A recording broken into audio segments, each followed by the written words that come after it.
إن الحمد لله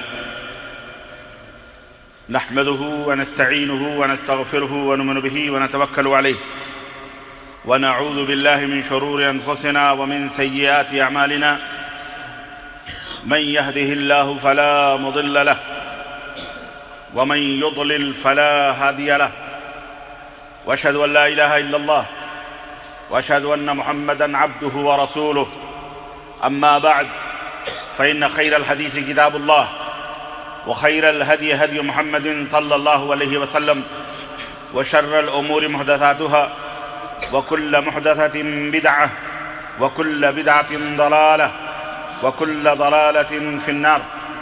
قال الله تبارك وتعالى في كلامه المجيد: يا أيها الذين آمنوا اتقوا الله حق تقاته ولا تموتن إلا وأنتم مسلمون.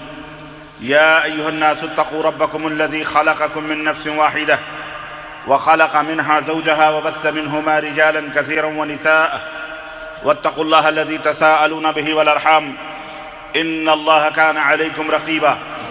يا أيها الذين آمنوا اتقوا الله وقولوا قولا سديدا يصلح لكم أعمالكم ويغفر لكم ذنوبكم ومن يطع الله ورسوله فقد فاز فوزا عظيما. اللهم صل على محمد وعلى آل محمد كما صليت على إبراهيم وعلى آل إبراهيم إنك حميد مجيد. اللهم بارك على محمد وعلى آل محمد كما باركت على إبراهيم وعلى آل إبراهيم إنك حميد مجيد. تمام قسم کی حمد و ثنا کبریائی اور بڑائی اس اللہ عز و جل کے لیے لائق و زیبہ ہے جس نے ہمیں اور آپ کو پیدا فرمایا، اور بیش بہا درود و سلام اس ذات مبارکہ مطہرہ پر جن کا نام نامی اسم گرامی احمد مجتبی محمد مصطفیٰ صلی اللہ علیہ وسلم. برادران اسلام، نوجوان دوستوں، بزرگوں اور بھائیوں، آج بتاریخ 1 صفر سن 2037 ہجری مطابق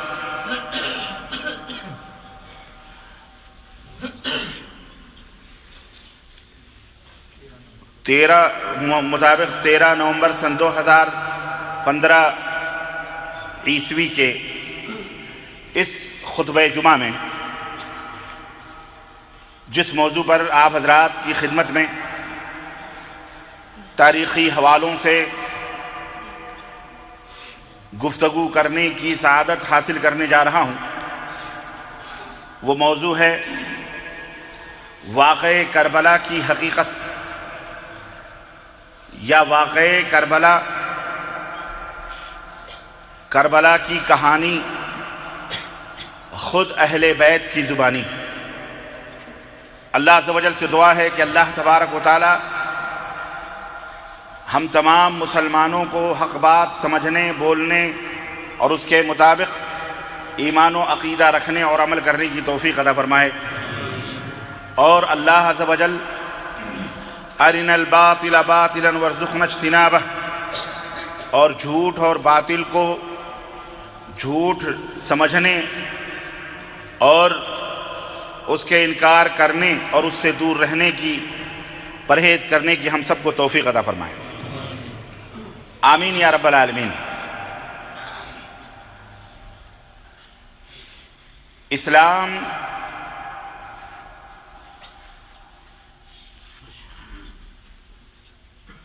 جب سے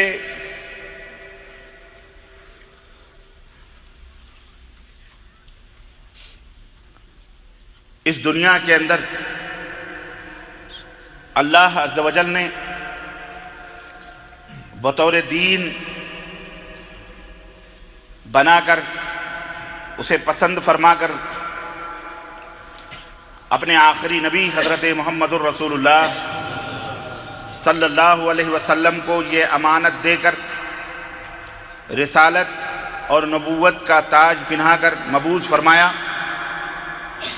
اور دعوت و تبلیغ کی گراں بار ذمہ داری سرور کائنات کے کاندھے پر اللہ تبارک و تعالیٰ نے رکھی. جب سے شیطان اور شیطان کی باتوں پر عمل کرنے والے اس کے دشمن بن گئے، خود نبی کریم صلی اللہ علیہ وسلم کے عہد مبارک میں شیطان کے بہت سارے ایسے بندے یا شیطان کے بہت سارے ایسے ماننے والے جنہوں نے دعوت توحید، دعوت حق کی مخالفت کی، لیکن نبی کائنات صلی اللہ علیہ وسلم کا 23 سال کا نبوتی دور گزرا اور آپ صلی اللہ علیہ وسلم اللہ کی مدد سے اور آپ کے صحابہ بھی اللہ کی مدد سے اس دین اسلام کی خدمت کرتے رہے۔ ہر محاذ اور ہر موڑ پر شیطان کو ذلت اٹھانا پڑی، کہیں بظاہر اس کی چالیں کامیاب ہوئیں تو اس کا مقصد اللہ تبارک و تعالیٰ کے ہاں اپنے نیک بندوں کو سربلند کرنا، اعزاز عطا فرمانا، اپنا قرب خاص عطا کرنا تھا۔ بیشتر مقامات پر شیطان ذلیل رسوا ہوا، اسلام مکمل ہوا اور ساری کائنات کے اندر پھیلنا شروع ہوا۔ جب دین اسلام مکمل ہو گیا، اللہ تعالیٰ نے اعلان فرما دیا، الیوم اکملت لکم دینکم واتممت علیکم نعمتی ورضیت لکم الاسلام دینا، کہ اے لوگو میں نے اپنا دین مکمل کر دیا ہے، تمہارے لیے تمہارا اپنا دین مکمل کر دیا ہے، نعمت بھی پوری کر دی ہے، اور دین اسلام میرا پسندیدہ اور محبوب دین ہے۔ اللہ رب العزت نے فرمایا وَمَن يَبْتَغِ غَيْرَ الْإِسْلَامِ دِينًا فَلَن يُقْبَلَ مِنْهُ وَهُوَ فِي الْآخِرَةِ مِنَ الْخَاسِرِينَ۔ اسلام ہی میرا پسندیدہ دین ہے، اور اسلام کو چھوڑ کر کوئی اگر دوسرا دین اختیار کرے گا تو اللہ تبارک و تعالیٰ کے ہاں وہ دین قابل قبول نہیں ہے، بلکہ وہ خسارہ اٹھانے والوں میں سے۔ آپ صلی اللہ علیہ وسلم کے ہاتھوں یہ دین مکمل ہوا اور آپ صلی اللہ علیہ وسلم اس دنیا سے رخصت ہوئے، اللہ تبارک و تعالیٰ کو پیارے ہوئے۔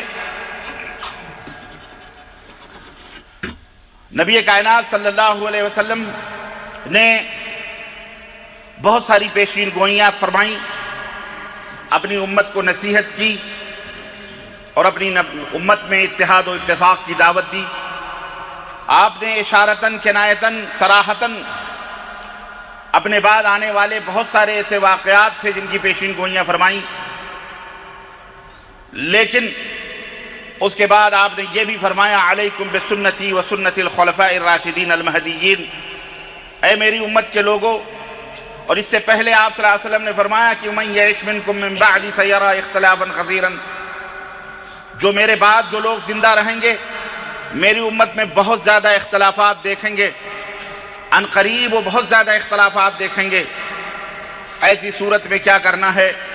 آپ نے نصیحت فرمائی کہ علیکم بسنتی، ایسے اختلافات کے موقع پر میری سنت کو مضبوطی کے ساتھ لازم پکڑنا، وسنت الخلفاء الراشدین، اور ہدایت یافتہ رہنماؤں خلیفہ کی باتوں کو بھی، خلفاء راشدین کی باتوں کو بھی مضبوطی کے ساتھ تھامے رہنا، وعضوا علیہا وتمسکوا بہا، اور ان کی باتوں کو، میری سنتوں کو مضبوطی کے ساتھ پکڑے رہنا، وعضوا علیہا بالنواجذ، یہاں تک کہ اپنے داڑھ سے بھی اس رسی کو مضبوطی سے پکڑے رہنا، وَإِيَّاكُمْ وَمُحْدَثَاتِ الْأُمُورِ فَإِنَّ كُلَّ مُحْدَثَةٍ بِدْعَةٍ، اور خبردار نئی باتوں کے ایجاد کرنے سے بچنا۔ جتنا دین میں نے چھوڑا ہے اسی کو دین ماننا، اس کے علاوہ کسی چیز کو دین تسلیم نہیں کرنا، بدعتوں کو ایجاد نہ کرنا، دین کے نام پر ثواب اور اجر اور نیکیاں حاصل کرنے کی نیت سے کوئی ایسا کام نہ کرنا جس کے اوپر میرا حکم موجود یا میرا عمل موجود نہ ہو۔ اللہ کے رسول صلی اللہ علیہ وسلم نے فرمایا من عمل عملا لیس علیہ امرنا فہو رد، جس نے کوئی ایسا عمل کیا جس پر میرا حکم نہیں ہے، میرا عمل نہیں ہے، تو وہ مردود ہے۔ اسی طرح اللہ کے رسول صلی اللہ علیہ وسلم نے فرمایا من احدث فی امرنا ھذا ما لیس منہ فہو رد، ہمارے لائے ہوئے اس دین میں، اس شریعت میں اگر کوئی شخص کسی نئی بات کا اضافہ کرتا ہے، بدعت پیدا کرتا ہے، تو وہ مردود ہے۔ صحیح بخاری، صحیح مسلم، ام المومنین حضرت عائشہ رضی اللہ تعالی عنہا اس حدیث کی راویہ ہے۔ الغرض آپ نے یہ بھی فرمایا کہ افترقت الیہود والنصارى علی 72 فرقہ، یہود و نصارہ 72 فرقوں میں بٹے، ستفترق امتی علی 73 فرقہ، اور میری امت 73 فرقوں میں بٹی، کلھا فی النار الا واحدہ، سب کے سب جہنم میں جائیں گے سوائے ایک۔ قالوا ما ہی یا رسول اللہ، صحابہ کرام نے پوچھا اللہ کے نبی وہ فرقہ ناجیہ، وہ کامیاب ہونے والا جنتی گروہ کون سا ہے؟ آپ نے فرمایا ما انا علیہ واصحابی، جس پر میں ہوں اور میرے صحابہ ہیں، جس پر میں ہوں اور میرے صحابہ ہیں، وہی فرقہ اس پر قائم و دائم رہا تو وہ جنت میں جائے۔ یہیں سے ایک اصول، ایک منہج، ایک ایک راستہ اللہ کے رسول صلی اللہ علیہ وسلم نے ہمیں عطا فرمایا قیامت تک آنے والے اپنی امت کے لوگوں کو، کہ قرآن ہے، حدیث ہے، اسے تمہیں سمجھنا ہے، اسے تمہیں جاننا ہے تو اس طرح سے سمجھو جس طرح سے صحابہ نے سمجھا، صحابہ کرام نے جانا، صحابہ کرام نے اس آیت کے مفہوم اور معنی اور اس حدیث کے معنی اور مفہوم کو تم تک بتایا، اس طرح سے سمجھتے رہنا، اور وہی اصل دین ہوگا، وہی حقیقی دین ہوگا، وہی صحیح منہج ہوگا۔ اپنے منمانی قرآنی آیات کو پڑھ کر اس کے تفسیریں کرنا، اس کی شرحیں کرنا، تدبر کے نام پر، تفکر کے نام پر، تاریخ کے نام پر، اور نہ جانے کن کن باتوں کے نام پر، یہ ہرگز اسلام کے اندر جائز نہیں۔ معنی اور مفہوم قرآن کا ہو یا حدیث کا ہو وہی صحیح اور درست ہوگا جس کے اوپر صحابہ کرام رضوان اللہ علیہم اجمعین قائم و دائم ہوں۔ یہ منہج ہے، یہ اصول ہے، اور اسی کے ماننے والوں کو اہل السنہ والجماعہ کہتے ہیں۔ اہل السنہ والجماعہ کا مطلب اہل مانے والے، سنہ مانے سنت نبی صلی اللہ علیہ وسلم کی، اور جماعت یعنی صحابہ کی جماعت، یعنی وہی لوگ ہیں جو نبی کی سنت اور صحابہ کی جماعت کے اوپر قائم و دائم ہیں، انہی کو اہل سنت والجماعت کہا جاتا ہے۔ یہ ایک محور ہے، یہ ایک کسوٹی ہے، یہ ایک ترازو ہے، یہ ایک میزان ہے جو اسلام نے، اللہ کے نبی نے ہمیں عطا فرمائی ہے۔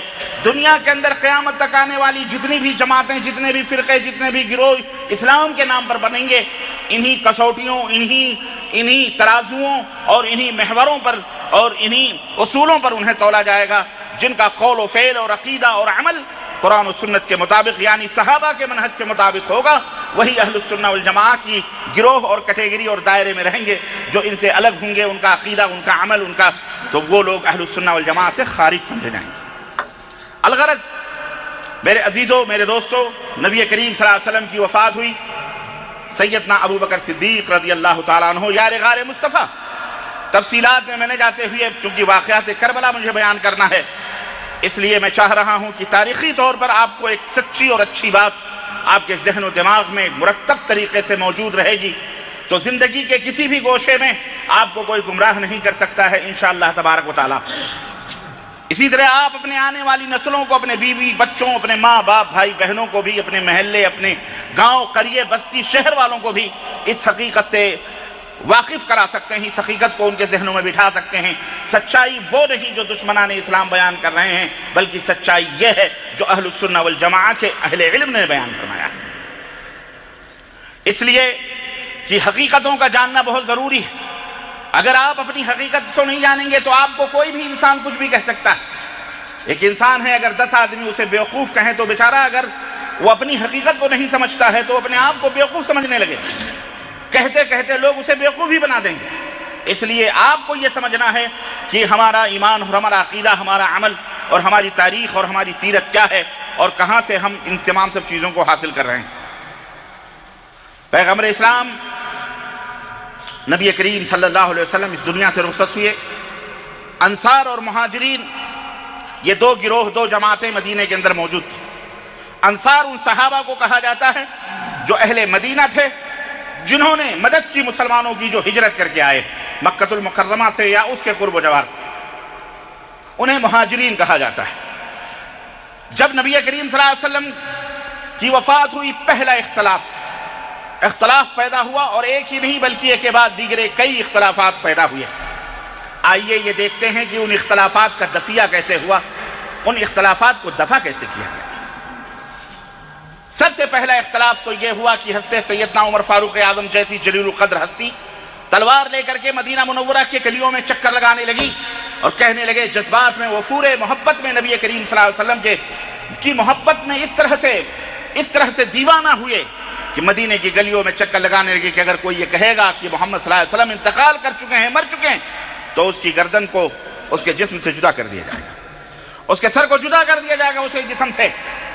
چنانچہ نبی کریم صلی اللہ علیہ وسلم کی لاش مبارک رکھی ہوئی حضرت سیدنا ابو بکر صدیق رضی اللہ تعالیٰ عنہ کو خبر ہوئی، دوڑے دوڑے عوالی مدینہ سے جنوب کی طرف مطار روڈ جس کو کہا جاتا ہے، وہ عوالی کا حصہ ہے جو بقیع غرقد یعنی جنت البقیع کے پچھلے حصے میں واقع ہے۔ وہاں سے وہ دوڑے دوڑے آئے، مسجد نبی میں پہنچے، حجرہ عائشہ صدیقہ رضی اللہ تعالی عنہا کے اندر پہنچے تو نبی کریم صلی اللہ علیہ وسلم کی نگاہ مبارک کو بند کیا اور آپ کی پیشانی کا بوسہ لیا اور کہا اللہ کی قسم اے اللہ کے نبی، آپ کے اوپر 2 موتیں نہیں آ سکتی، یقیناً آپ مر چکے ہیں۔ اس کے بعد منبر رسول پر کھڑے ہوئے اور کہا یا ایھا الناس، خطبہ دیا اور فرمایا، صحیح بخاری کے حوالے سے خطبہ موجود ہے صحیح بخاری کے اندر، آپ نے فرمایا یا ایھا الناس من کان یعبد منکم محمدا فإن محمدا قد مات، اے لوگو سنو، جو شخص محمد صلی اللہ علیہ وسلم کی عبادت کرتا تھا وہ سن لے کہ محمد صلی اللہ علیہ وسلم انتقال کر چکے ہیں، مر چکے ہیں۔ قد مات تحقیق کی، آپ مر چکے ہیں۔ ماتا یموتو کے معنی ہوتے ہیں مرنا، ماتا یموتو کے معنی کیا ہوتے ہیں؟ موت کے معنی کیا ہوتے ہیں؟ مر جانا۔ اردو زبان میں اس کو مر جانا کہتے ہیں، اس کو پردہ فرمانا نہیں کہتے، جیسا کہ آج ہمارے یہاں بہت سارے لوگ یہ عقیدہ رکھ کے بیٹھے ہیں کہ اللہ کے نبی مرے نہیں ہیں بلکہ آج بھی زندہ ہیں۔ بلکہ بعض مولویوں نے تو یہ بھی لکھا کہ آپ صلی اللہ علیہ وسلم کو جب دفنانے کے لیے لے جا رہے تھے تو آپ صلی اللہ علیہ وسلم کے لب مبارک ہل رہے تھے، لوگوں نے کان لگا کر کے سنا تو آپ کہہ رہے تھے کہ جو ہے نماز پڑھو، استغفر اللہ۔ یہ ایک اتنا بڑا الزام ہے صحابہ کرام پر کہ آپ جان بوجھ کر کے کہ زندہ ہیں اللہ کے نبی، اس کے باوجود بھی آپ کو زمین کے اندر دفن کر دیا گیا۔ اتنا بڑا الزام ہے، اتنی بڑی بدعقیدگی، اللہ ہدایت عطا فرمائے۔ الغرض اللہ کے رسول صلی اللہ علیہ وسلم کو اسی حجرے کے اندر دفن کیا گیا۔ حضرت ابو بکر صدیق نے کہا کہ جو اللہ کی عبادت کرتا تھا فَهُوَ حَيٌّ لَا يَمُوتُ، وہ اللہ ہمیشہ سے زندہ ہے اور ہمیشہ زندہ رہے گا، اسے کبھی موت نہیں آئے گی۔ اور جو محمد صلی اللہ علیہ وسلم کی عبادت کرتا تھا، انہیں اللہ مانتا تھا، وہ یہ سمجھ لے وہ مر چکے ہیں۔ قدمات، وہ کیا ہو چکے ہیں؟ مر چکے ہیں۔ سنو، حضرت ابو بکر صدیق نے آیت کریمہ پڑھی، کہا وَمَا مُحَمَّدٌ إِلَّا رَسُولٌ قَدْ خَلَتْ مِن قَبْلِهِ الرُّسُلُ أَفَإِن مَاتَ أَوْ قُتِلَ انقلبتم عَلَىٰ أَعْقَابِكُمْ وَمَن يَنقَلِبْ عَلَىٰ عَقِبَيْهِ فَلَن يَضُرَّ اللَّهَ شَيْئًا۔ سنو، اللہ تعالیٰ کا فرمان ہے کہ محمد صلی اللہ علیہ وسلم ایک رسول ہیں۔ اے لوگو، کیا اگر وہ مر جائیں یا شہید کر دیے جائیں تو کیا پھر تم اپنے ایڑیوں کے بل پلٹ جاؤ گے، یعنی کافر ہو جاؤ گے؟ اور سنو، جو کافر ہو جائے گا اپنی ایڑیوں کے بل پلٹ جائے گا، کفر اختیار کر لے گا، فَلَن يَضُرَّ اللَّهَ شَيْئًا، اللہ کو وہ کچھ بھی نقصان نہیں پہنچا سکتا ہے۔ وہی آخرت کے اندر خسارہ اور گھاٹا اٹھانے والے میں سے۔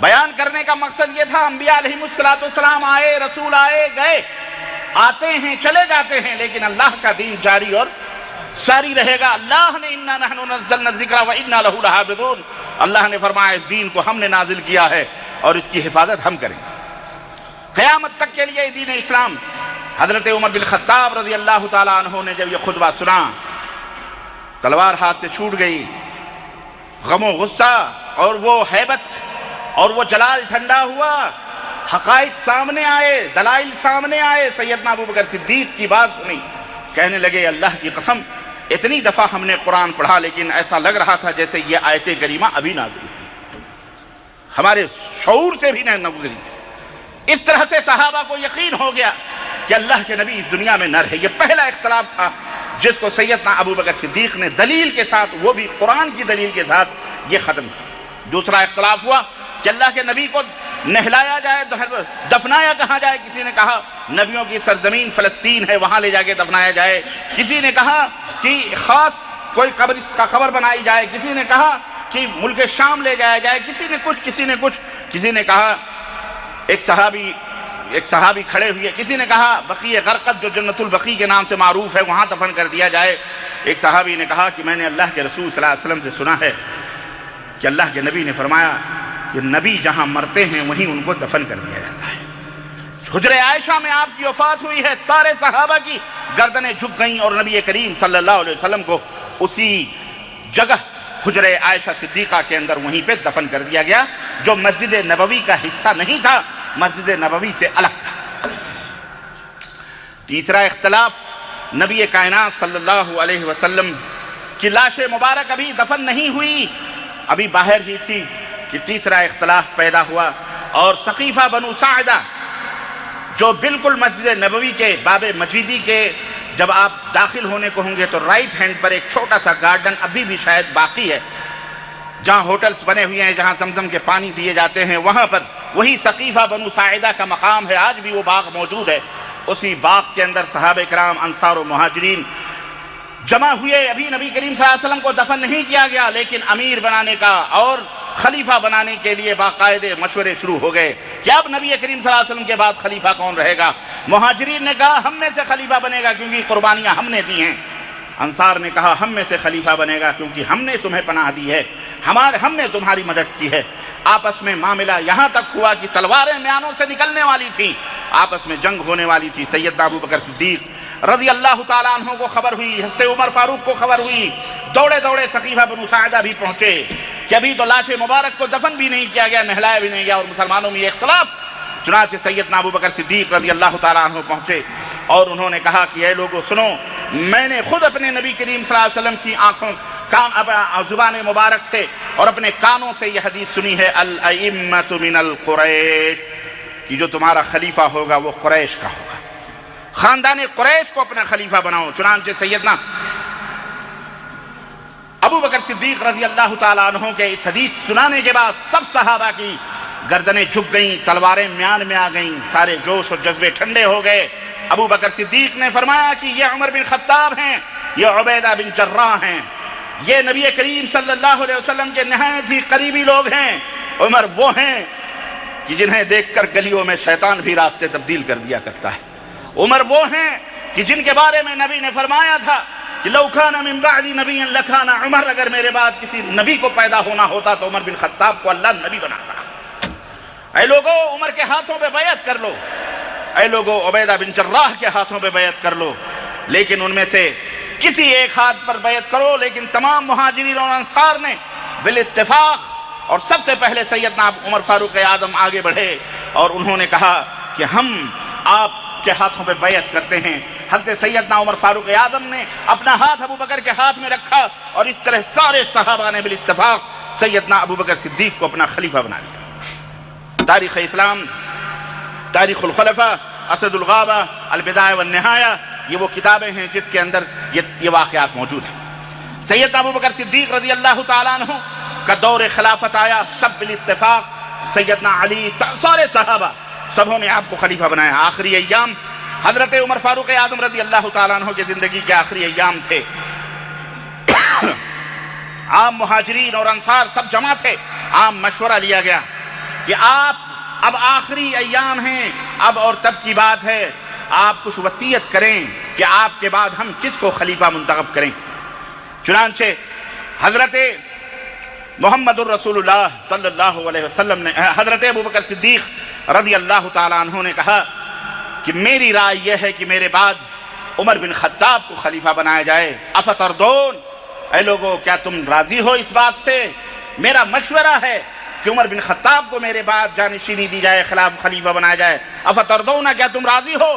فقال الناس قد رضینا یا امیر المومنین، لوگوں نے بیک آواز ہو کے کہا ہاں امیر المومنین، ہم آپ کی باتوں پہ راضی، ہم اپنا خلیفہ عمر بن خطاب کو بناتے ہیں۔ چنانچہ صحابہ کرام رضوان اللہ علیہ مجمعین، خصوصاً عبد الرحمن بن عوف، سعید بن جبیر، عثمان غنی، حضرت علی بن ابی طالب، یہ سارے مشوروں میں تھے اور سبوں نے بڑی آزادی کے ساتھ اپنا اظہار رائے کیا۔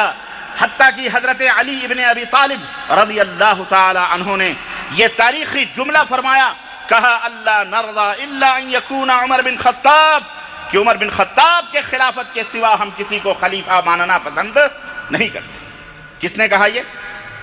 حضرت سیدنا علی ابن ابی طالب رضی اللہ تعالی عنہ۔ یہ سب باتیں اپنے دماغوں میں بٹھاؤ، یہ زرعی، یہ سنہری باتیں، کیونکہ یہی سب جھگڑوں کے اول پول لوگ پلٹتے ہیں۔ اللہ انہیں ہدایت عطا فرمائے، آمین یا رب العالمین۔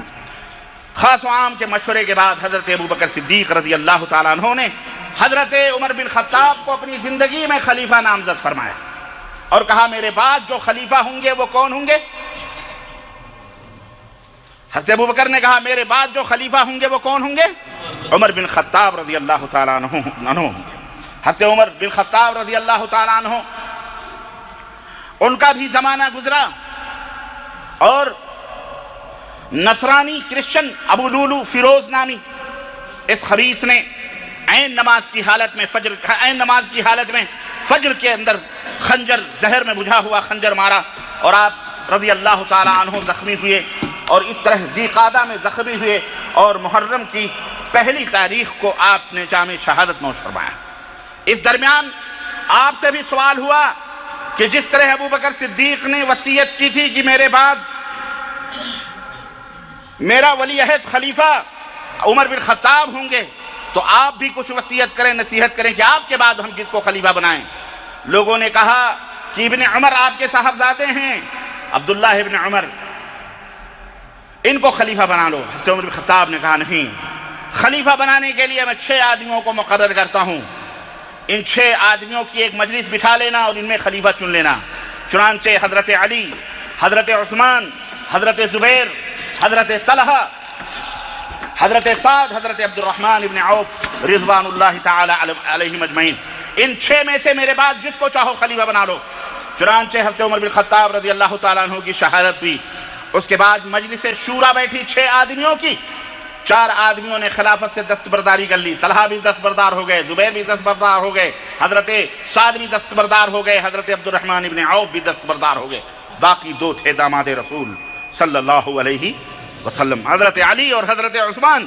حضرت عبد الرحمن ابن عوف نے کہا، دونوں سے ملاقات ہوئی، حضرت علی کو الگ لے جا کر کے بیٹھے اور کہنے لگے کہ اے داماد رسول علی ابن ابی طالب، اگر میں نے آپ کو خلیفہ نہ منتخب کیا، حضرت عثمان کو منتخب کیا تو آپ راضی ہیں؟ کہنے لگے بالکل ہم راضی ہیں، ہمیں کوئی اعتراض نہیں۔ اس کے بعد تنہائی میں حضرت عثمان غنی کو لے کے گئے اور کہنے لگے کہ اگر میں نے علی کو خلیفہ بنا دیا، کیونکہ میرے اوپر مجھے اختیار دیا گیا ہے، سبوں نے مل کر مجھے اختیار دیا ہے، آپ سب نے مل کر کے مجھے اختیار دیا ہے کہ آپ کے ہر فیصلے کو ہم قبول کریں گے، تو اے عثمان اگر میں نے علی کو خلیفہ بنا دیا، منتخب کر دیا، تو کیا آپ میرے اس فیصلے پر راضی ہیں؟ سیدنا عثمان غنی نے کہا بالکل اہلاً وسہلاً، مجھے کوئی اعتراض نہیں، میں آمنا وصدقنا، میں مطیع و فرمانبردار بن کر کے رہوں گا۔ حضرت عبد الرحمن بن عوف رضی اللہ تعالیٰ عنہ تشریف لائے باہر، تمام مجمع تھا، بھیڑ تھی، سب کے سامنے مسجد نبی میں اعلان کیا، اے لوگو عثمان غنی کو میں خلیفہ مقرر کرتا ہوں۔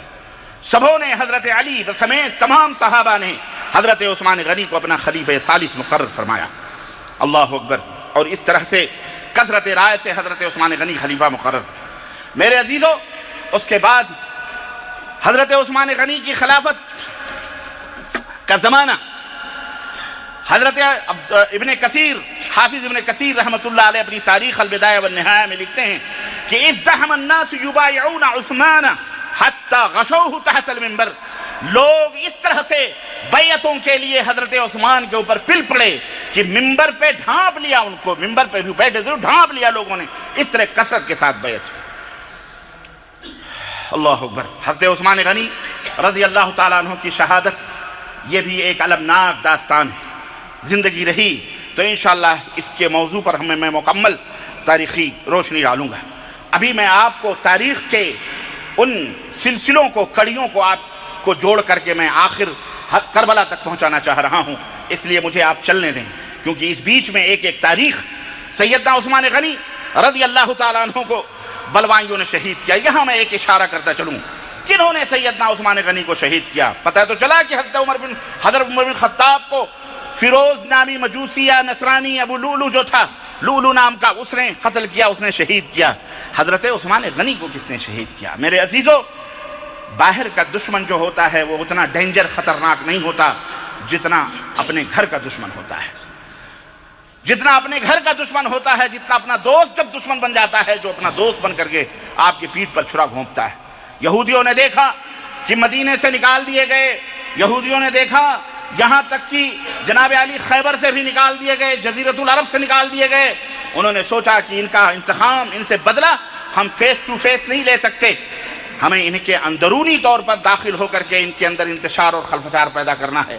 چنانچہ ایک نہایت ہی مدبر اور مجا ہوا شخص عبد ابن سبا یہودی جو یمن کا رہنے والا تھا، اس یہودی خبیث نژاد کو باقاعدے ٹرین کر کے یہودیوں نے مدینہ بھیجا اور کہا جا کے عثمان غنی کے ہاتھ پر بیعت کرو اور ان کے ہاتھ پر کلمہ پڑھو اور اندر سے بیٹھ کر کے ان کے ایمان اور عقائد کو کھوکھلا کرنا شروع کیا۔ چنانچہ یہ خبیث آیا مدینہ میں، حضرت سیدنا عثمان غنی کے ہاتھ پر کلمہ پڑھا، بیعت کی، صحابہ کرام سے تعلیم کے بہانے وہاں رہتا تھا، کھاتا تھا، پیتا تھا، اور وہاں جو کچھ بھی وہ بظاہر جو کچھ بھی اسے کرنا تھا وہ کرتا تھا۔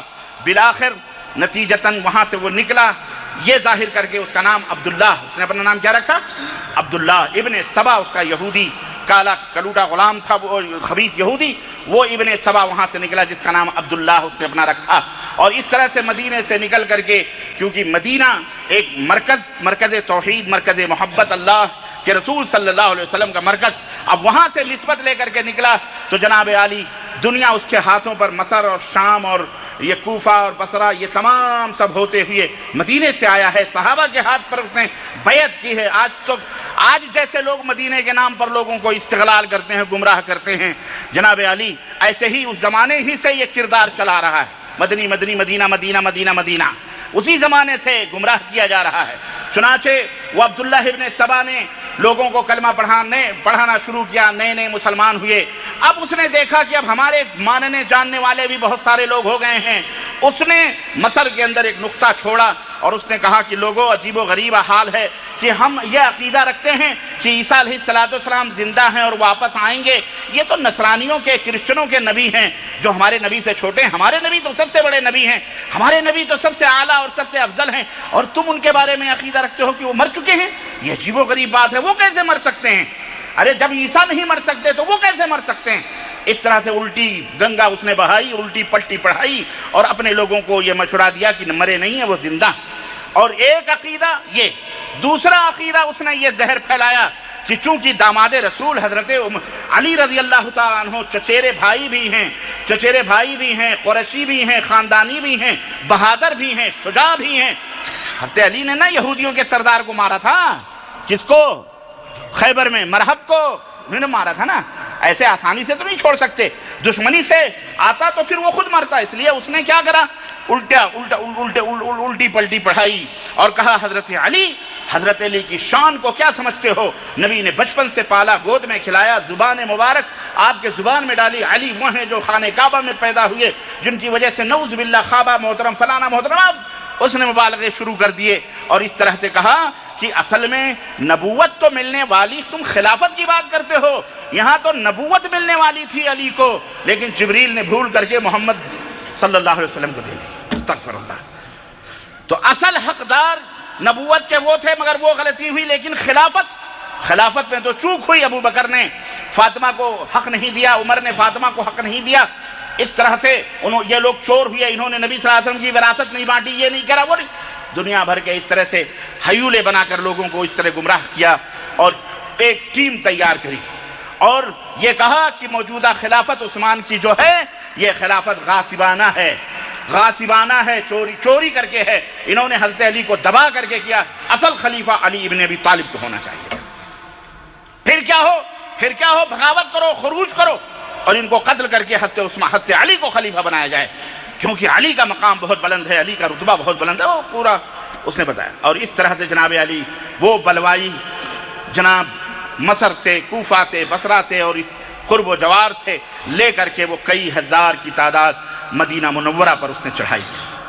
سیدنا عثمان غنی رضی اللہ تعالیٰ عنہ کا یہ دور تھا، آپ کو مسجد نبوی کے بغل میں آپ کا حجرہ تھا، گھر تھا، اس کے اندر قید کر دیا گیا اور جو نتیجہ ہوا آپ کو پتہ ہے، بالآخر شہید کر دیا گیا۔ وہ اذان بھی دیتے تھے، وہ نماز بھی پڑھاتے تھے، وہ بلوائی جو تھے وہ سب کرتے تھے، کلمہ بھی پڑھتے تھے، سب کچھ تھا ان کے اندر، سب کچھ، کوئی فرق آپ نہیں محسوس کر سکتے تھے کہ یہ مسلمان نہیں ہیں، لیکن نہیں، ان کو اس طرح سے گمراہ کیا گیا۔ آج جیسے دیکھو کیسے لوگ گمراہ ہوئے ہیں، مرزا قادیانی تک کا کلمہ پڑھتے ہیں کہ نہیں پڑھتے؟ نہ جانے کیسے کیسے بھنگ اور چرس پینے والے گانجوں بھنگوں کو اپنا ولی اللہ، اپنا بابا تصور کرتے ہیں، ایسے بھی لوگ ہیں۔ اپنے پیروں کی باتوں کو مان کر کے زندہ قبر کے اندر جا کے دفن بھی ہو جاتے ہیں، اپنے بال بچوں تک کو قتل کر دیتے ہیں۔ ایسے بھی جنونی لوگ ہیں۔ عرض کرنے کا مطلب یہ ہے کہ شیطان کس کس انداز سے اسلام کے نام پر، عقیدت و محبت کے نام پر لوگوں کو گمراہ کرتا ہے۔ یہی عقیدت و محبت کا نام لے کر کے، اہل بیت کا نام لے کر کے حضرت علی سے اپنا تعلق جڑوا عبداللہ ابن سبا یہودی نے گیم کھیلا، اور گیم کھیلنے کے بعد میں عبداللہ ابن سبا حضرت عثمان غنی کو شہید کروا دیا گیا، اور پھر انہوں نے ہی سیدنا حضرت علی رضی اللہ تعالیٰ عنہ کو خلیفہ منتخب کیا۔ حضرت علی رضی اللہ تعالیٰ عنہ خلیفہ بنے۔ حضرت امیر معاویہ ملک شام کے گورنر تھے، ملک شام کے گورنر تھے۔ سب سے وہاں سے حضرت علی رضی اللہ یعنی پھر وہ اختلاف، جنگ جمل ہوا، جنگ صفین ہوئی، وہ تمام لڑائیاں ہوئیں حضرت عائشہ اور حضرت علی کے درمیان، حضرت امیر معاویہ اور حضرت علی کے درمیان۔ بالآخر اخیر میں حضرت امیر معاویہ نے کہا کہ بھئی وہ قصاص جنہوں نے عثمان غنی کو شہید کیا ہے وہ آپ کے پاس موجود ہیں، انہیں قتل کرو، انہیں قتل کرو۔ حضرت علی بن ابی طالب نے کہا کہ معاویہ تم کو معلوم ہونا چاہیے کہ میں خلیفہ بنا دیا گیا ہوں، لیکن میرے ہاتھ میں کچھ بھی نہیں، اگر میں نے زبان کھولی تو یہ مجھے بھی قتل کر دیں گے، اس لیے تھوڑا صبر کرو، تھوڑا صبر کرو۔ کہنے لگے، امیر معاویہ نے پھر خط بھیجا اور کہا کہ اگر آپ نہیں انہیں قتل کر سکتے آپ انہیں میرے حوالے کیجئے، میرے آدمی جا کے انہیں گرفتار کر کے لائیں گے اور ان کے قصاص میں ان کو قتل کیا جائے گا۔ لیکن بہرحال یہ خبر جب ان بلوائیوں کو معلوم ہوئی کہ اس طرح سے نتیجہ ہونے والا ہے، اور ہو سکتا ہے کہ علی، ظاہر ہے وہ جانتے تھے، ہمیں ان کے حوالے کر دیں معاویہ کے، تو معاویہ تو چھوڑنے والے نہیں ہیں، انہوں نے حضرت علی کو اکسانا شروع کیا کہ لڑائی کرو، لڑائی کرو، ان سے کہو بیعت کریں، ان سے کہو آپ کے ہاتھ میں بیعت کریں ورنہ جنگ۔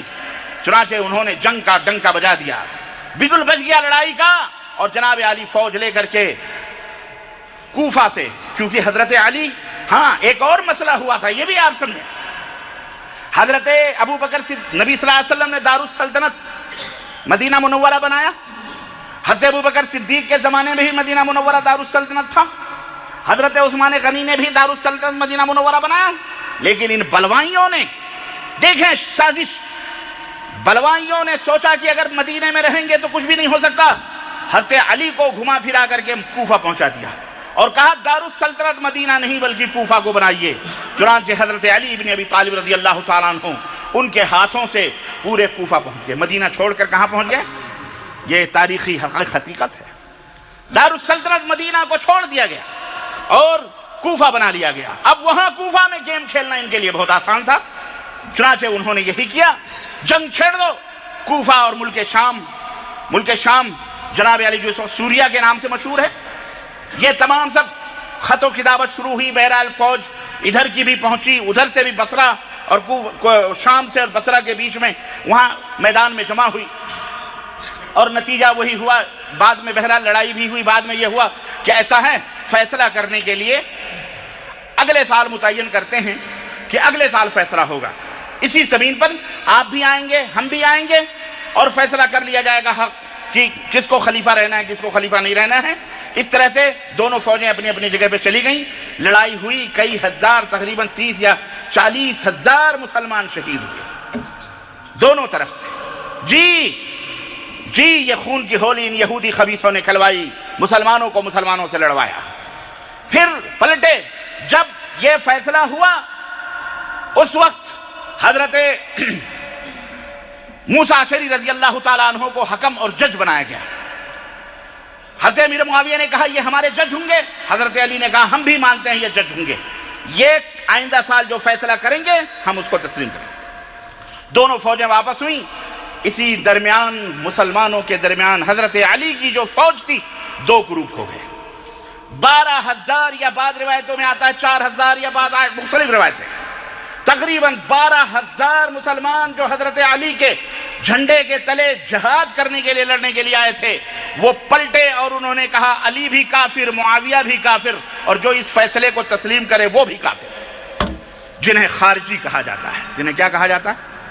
خارجی، اور اس کی جمع خوارج ہے، جن کے بارے میں اللہ کے نبی صلی اللہ علیہ وسلم نے بہت پہلے پیشین گوئی کی تھی اور کہا تھا کہ میری امت میں کچھ ایسے لوگ پیدا ہوں گے یقرؤون قرآن پڑھیں گے لیکن وہ قرآن ان کے حلق سے نیچے نہیں اترے گا۔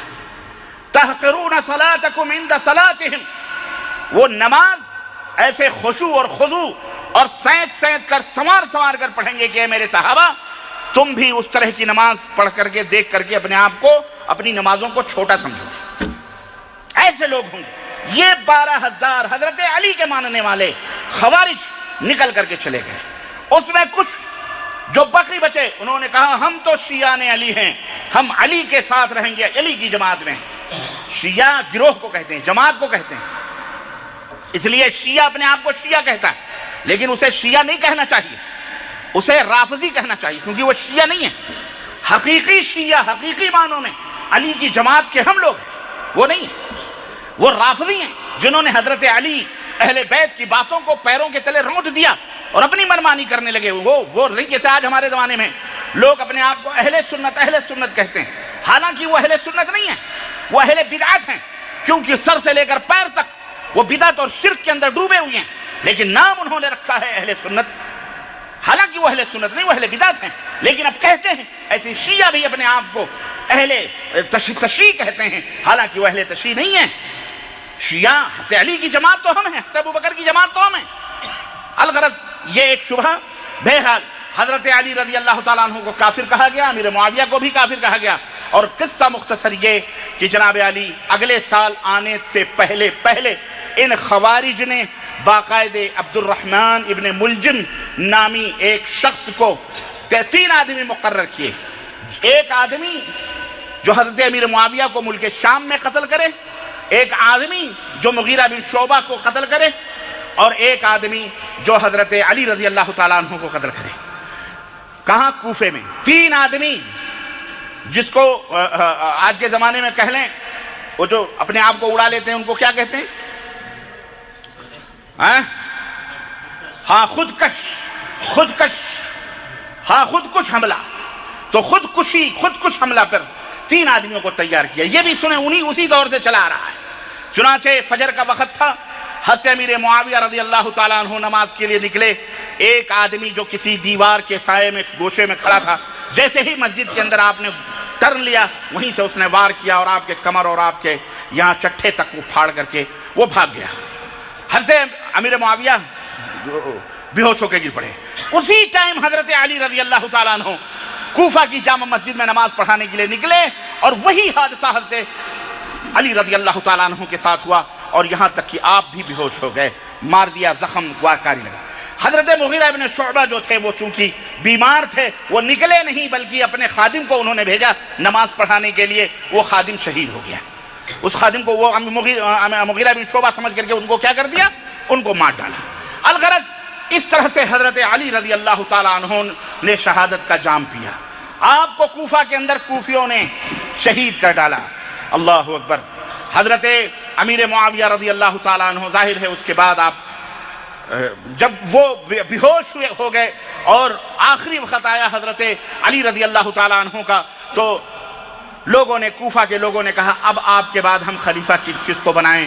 تو آپ نے بے ہوشی کی حالت میں کہا کہ میں تو جس حالت میں ہوں وہ اپنی حالت میں جانتا ہوں، تمہاری مرضی ہوگی، جس کو چاہنا بنا لینا، جس کو چاہنا بنا لینا۔ انہوں نے حضرت علی رضی اللہ تعالیٰ عنہ کی وفات کے بعد اور تدفین کے بعد جو کوفے کے اندر دفن کیا گئے، اس کے بعد حضرت حسن جو حضرت علی کے بڑے بیٹے تھے ان کو اپنا خلیفہ منتخب کیا۔ حضرت حسن رضی اللہ تعالیٰ عنہ خلیفہ منتخب ہوئے۔ جناب علی، حضرت حسن رضی اللہ تعالیٰ عنہ 30 دن خلیفہ تھے۔ کتنے؟ 1 مہینہ۔ اس 1 مہینے میں ان سازشیوں نے کیا کیا؟ انہوں نے کہا کہ امیر معاویہ سے لڑائی کی جائے، کیونکہ وہ بیعت تمہارے باپ کی بیعت انہوں نے نہیں لی تھی، تم لڑائی کرو۔ ہوا یہ کہ حضرت حسن کو مجبوراً فوج وغیرہ لے کر کے انہوں نے نکالا اور ملک شام سے جنگ کا بگل بجا دیا گیا۔ حضرت امیر معاویہ رضی اللہ تعالیٰ عنہ ادھر سے فوج لے کر کے نکلے۔ جب میدان کارزار میں پہنچے، رات کا وقت تھا، حضرت حسن رضی اللہ تعالیٰ عنہ نے سوچا کہ چل کر کے دیکھیں کہ فوج کی کیا حالت ہے، صبح لڑائی ہونے والی ہے۔ تو آپ نے دیکھا کہ کچھ گزرے خیموں سے گزرتے گزرتے ایک خیمے سے کچھ کھسر پھسر کی آواز آ رہی تھی. وہاں پہنچ کر کے کان لگا کر کے سنا تو وہ فوجی آپس میں گفتگو کر رہے تھے کہ ہمیں کب معاویہ سے جنگ لینی ہے. معاویہ کے پاس تو اتنی بڑی لشکر ہے, اتنی بڑی فوج ہے, کل تو ہم ختم ہو جائیں گے. ایسا کرتے ہیں کہ عین لڑائی کے موقع پر ہم سب معاویہ کی طرف ہو جاتے ہیں, حسن کو ختم کروا دیتے ہیں. حضرت حسن رضی اللہ تعالیٰ عنہ نے جب یہ اپنے کان سے سنا, استغفر اللہ, وہاں سے پلٹے اور صبح کا انتظار کرنے لگے. حضرت امیر معاویہ رضی اللہ تعالیٰ عنہ کے پاس پیغام بھیجا کہ ہم لڑائی نہیں بلکہ صلح کے لیے تیار ہیں. اللہ. چنانچہ حضرت حسن رضی اللہ تعالیٰ عنہ نے حضرت امیر معاویہ رضی اللہ تعالیٰ عنہ کے پاس جب خط بھیجا تو حضرت امیر معاویہ رضی اللہ تعالیٰ عنہ نے ایک سادہ پیپر, وائٹ پیپر, بالکل کچھ نہیں لکھا ہوا, بالکل اسی طرح کا پیپر اپنی مہر اور یہاں سائن کر کے دستخط کر کے بھیج دیا کہ آپ کو جو چاہیے سادہ پیپر بھیج رہا ہوں, لکھ کر کے بھیج دو, معاویہ کو سب منظور ہے. اللہ. وہ چاہتے تو یہ بھی کہہ سکتے تھے نا کہ میں خلیفہ رہوں گا, لیکن نہیں, وہ جانتے تھے یہ کوفی لا یوفی, کوفہ کبھی وفاداروں کا شہر نہ رہا ہے نہ رہے, آج بھی نہیں ہے, یہ وفا نہیں کر سکتے.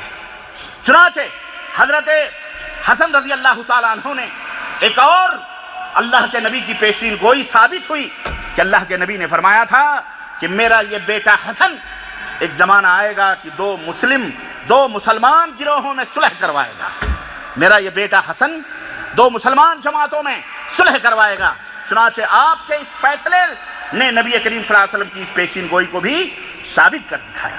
اور حضرت امیر معاویہ رضی اللہ تعالیٰ عنہ کے ہاتھوں پر تمام شرائط حضرت امیر معاویہ نے حضرت حسن کے منظور کر لیے, اور اس کے ساتھ حضرت حسن اپنے ساتھیوں کے ساتھ, جس کے اندر حضرت حسین بھی تھے, اور پورے صحابہ اور پورے آپ کے ماننے والے کوفے کے جتنے بھی لوگ تھے, سبوں نے جا کر کے حضرت امیر معاویہ رضی اللہ تعالی عنہ کے ساتھ ان کے ہاتھوں پر بیعت کی, بڑے امن و امان کے ساتھ. اور یہ واقعہ سن 40 ہجری میں واقع ہوا. کون سے ہجری میں؟ سن 40 ہجری میں واقع ہوا. آئیے میں ایک سرسری طور پر سارے صحابہ کی مدت خلافت راشدہ بھی بتلاتا چلوں. حضرت ابوبکر صدیق رضی اللہ تعالیٰ عنہ کی مدت خلافت جو تھی وہ جناب علی, حضرت ابوبکر صدیق رضی اللہ تعالیٰ عنہ کی جو مدت خلافت تھی وہ